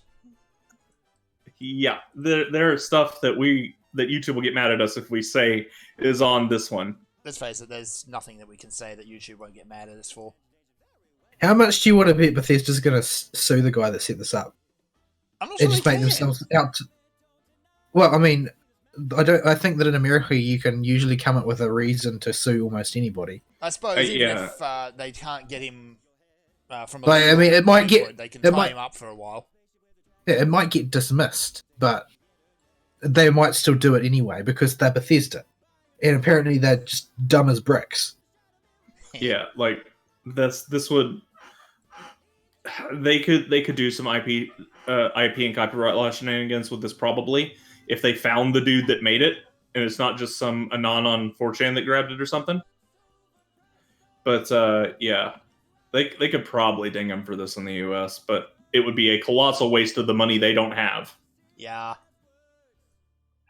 Look, it's a shame. If you asked me 12 months ago, before Fallout 76 became a thing, if I would buy the new Elder Scrolls game at launch, I would have said yes in a heartbeat. Not anymore. Not even close. I remember when Fallout 76 was announced. I'm like, that's a little fast, but okay, we'll see what they're doing with this. There was a lot of red flags in the announcements and everything for Fallout 76, and everyone kind of picked up on that, but it's going to need 16 times the detail. Yeah, it's like okay, it's a bit sus, but it could still be good. It could be interesting. Nope. And then what hammered it home was week 1. Joseph Anderson put out a video that was 2 hours long, or 10 hours long. Sorry, just a compilation of bugs that are each like minute-long clips of all the bugs he ran into. Yeah. I feel like there's a lot of people though who have become kind of institutionalized when it comes to Bethesda games though. Like they're willing to defend Bethesda releasing a heinously buggy product. So, oh well, I mean it's always like that. It's just the way things are. You aren't entitled to a game that works. Octale tried to pull that on me in Vent one day back when we were in the WoW guild with Fallout New Vegas. When I mentioned that I played the console version, it was horribly buggy. Yeah, Fallout New Vegas was Obsidian though. Yeah, but it was still used it still used Bethesda's still terrible engine. Yeah. So, and it's all that creative engine's fault at the end of the day. It's a flexible system meant to be played with by modders, but now they're not letting modders play with it. Well, I mean, it's also a flexible system from how long ago now? Yeah, from 2011 was its last update, I think. And that was a minor update. It was made from Oblivion. For Oblivion, yeah. Yeah, it was created for Oblivion and updated for Skyrim and has not changed since as an engine. Yeah, it got a little bit of a tweak for Fallout 4, but not much. I think it just added assets. I mean, like, there wasn't any actual changes to the engine itself for Fallout 4. Yeah, it's bits that were just tacked on. Yeah, there were actually tweaks to it, and it was a new iteration for Skyrim, but the creation engine is 2006. It's a decade and a half old, and it was made to be flexible then, and it was great for the time. It was great for 2006. It was great for Oblivion. Great idea. Yeah, but it's 2019 now. The tens digit in the years is almost too higher than when you made this engine, Bethesda. It's time to move on. Yeah, need a new engine. Incidentally, you've got Distance Worlds out there now, released this week, and it's apparently eating Bethesda's lunch. It's a little bit woke, apparently, but you're going to get that these days. Yeah, apparently you can't enter names that are offensive in the character creator for that game. I made the mistake of reading the Angry Joe review for it, or at least the first half of it. I think he's kind of making a lot of mountains out of molehills on it, to be honest, but there's a few things that are still a bit, yeah. Oh, don't listen to Joe. Joe's a Tig-Wit-Tig guy. That's all you need to know about Joe. Yeah. That's about all you need to know. As much as he tries to distance himself from it now, he's a Tig-Wit-Tig guy. Yeah. Anyway, so Bethesda's failures didn't stop there because the scrap box doesn't work either. So Bethesda claims this is just a display issue and all your scrap is still in there. I think they're lying out their teeth. I think these items are gone and they're going to be writing people. So can anybody tell us how to get those items back? Because we don't know. Oh, they dig through old save files. if possible. No, Bethesda does not have an archive for anything in Fallout 76. This has been a recurring problem with reported issues. They cannot roll back anything because they do not have a server-side archive of anything you do. They have to watch you in real time. They wrote the people that broke into the dev room of the game online and said, "Tell us how you did it so we can consider unbanning you," because they didn't know how they were doing it. Yep. Just, so yeah, if you've got your infinite scrap box, you put stuff in it, and it's disappeared into the void. Yay, it's $100 worth of value. Yeah, I just paid these guys $100. Let me just dump all my collective effort in the game into this one little box, and it's gone. And it's gone. I just paid Bethesda to steal the last several months of work. Just, how would you feel if that happened to you? Like, if you paid a subscription for a feature and all it did was undo months of progress? Yeah, you'd just walk straight away right now and demand a refund. Like that, well, you wouldn't get in that position with Bethesda in the first place. But assuming the game was competent until this point, yeah, that would be refund worthy. Yeah. Did they even test this system? No.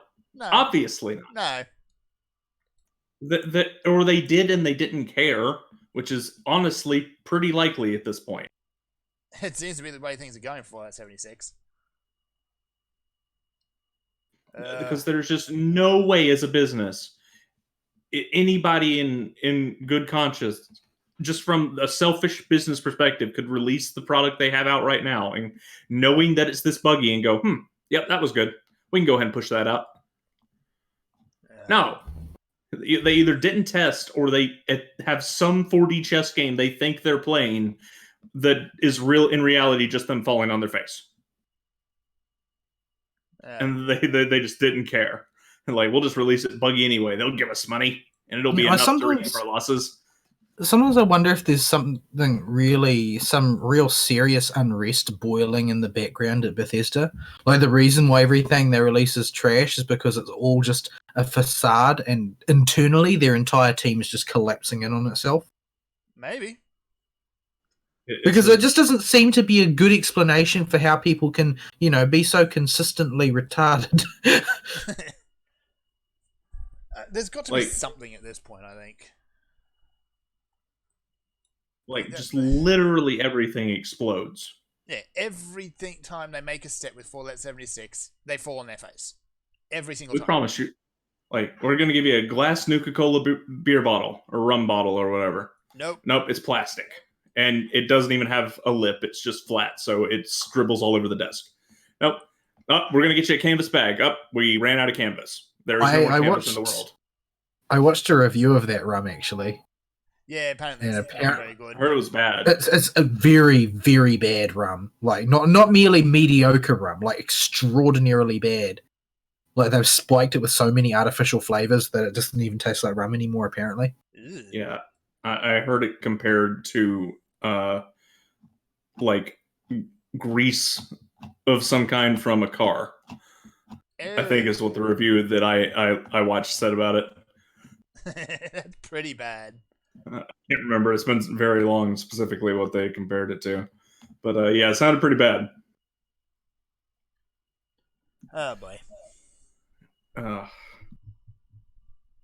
So how does Bethesda keep messing up this bad? I don't know. It's just every single time they couldn't even get the. Well, I was almost willing to give them the benefit of the doubt when they delayed the big patch because hey, maybe they've learned their lesson. They're not going to release something buggy and awful. I know what it really is. They're upset at Blizzard for stealing their spotlight. It's like, no, we're the evil ones around here. Oh, wow. Oh, well. I go and play Distant Worlds, but it's Epic Store. Epic Store. It's like they're gonna come out with some new brain bustingly stupid thing now because they're unhappy that Blizzard and Bethesda are stealing their thunder. Yeah, but Epic Store hasn't done anything outrageously dumb. The most annoying thing lately has been that they still haven't got local currencies. Yeah, they used to be fueling our daily news cycle, but they've been slack lately. You have to pick up the pace a bit. Do we really want that?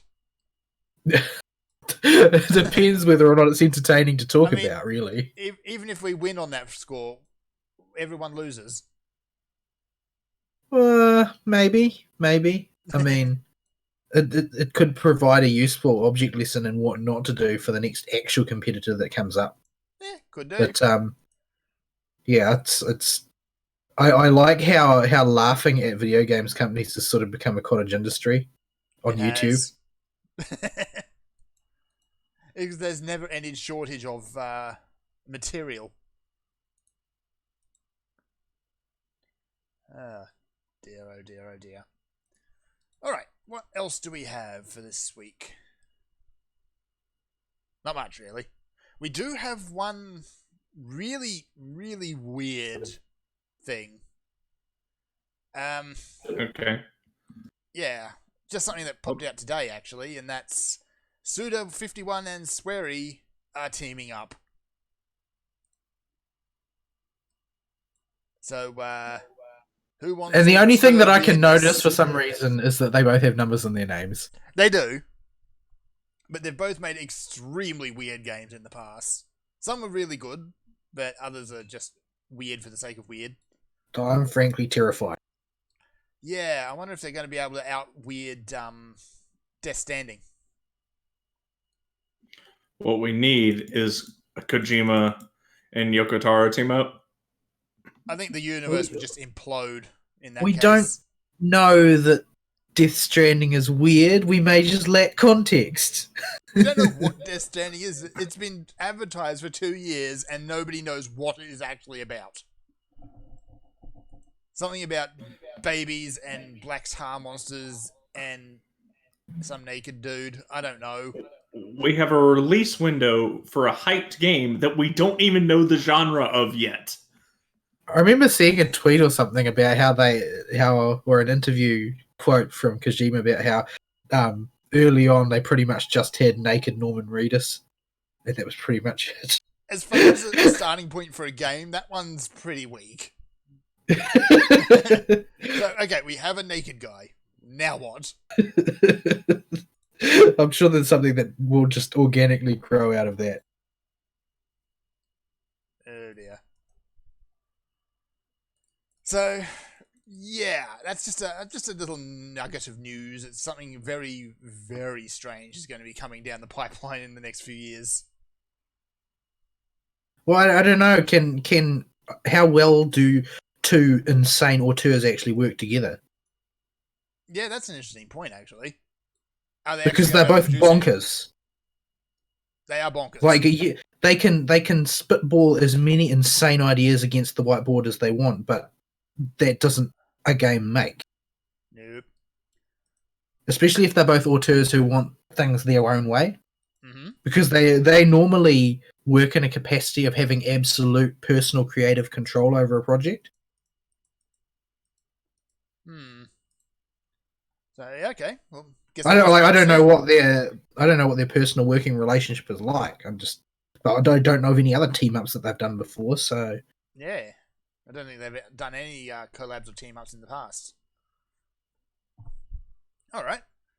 Anything else? We've got new trailers for Pokemon Manners and Self-Loathing. We've got a new trailer for Persona 5 Scramble, which just looks like style.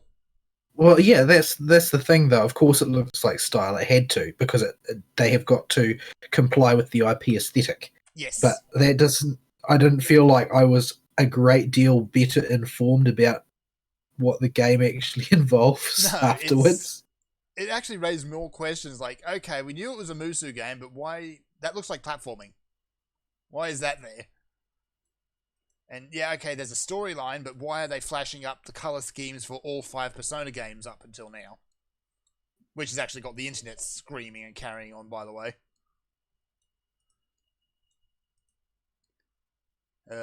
So yeah, I'll probably get it because it does look. Well, it's more Persona 5 and it's set after the story, so it's a continuation. But that's about all we really know about it.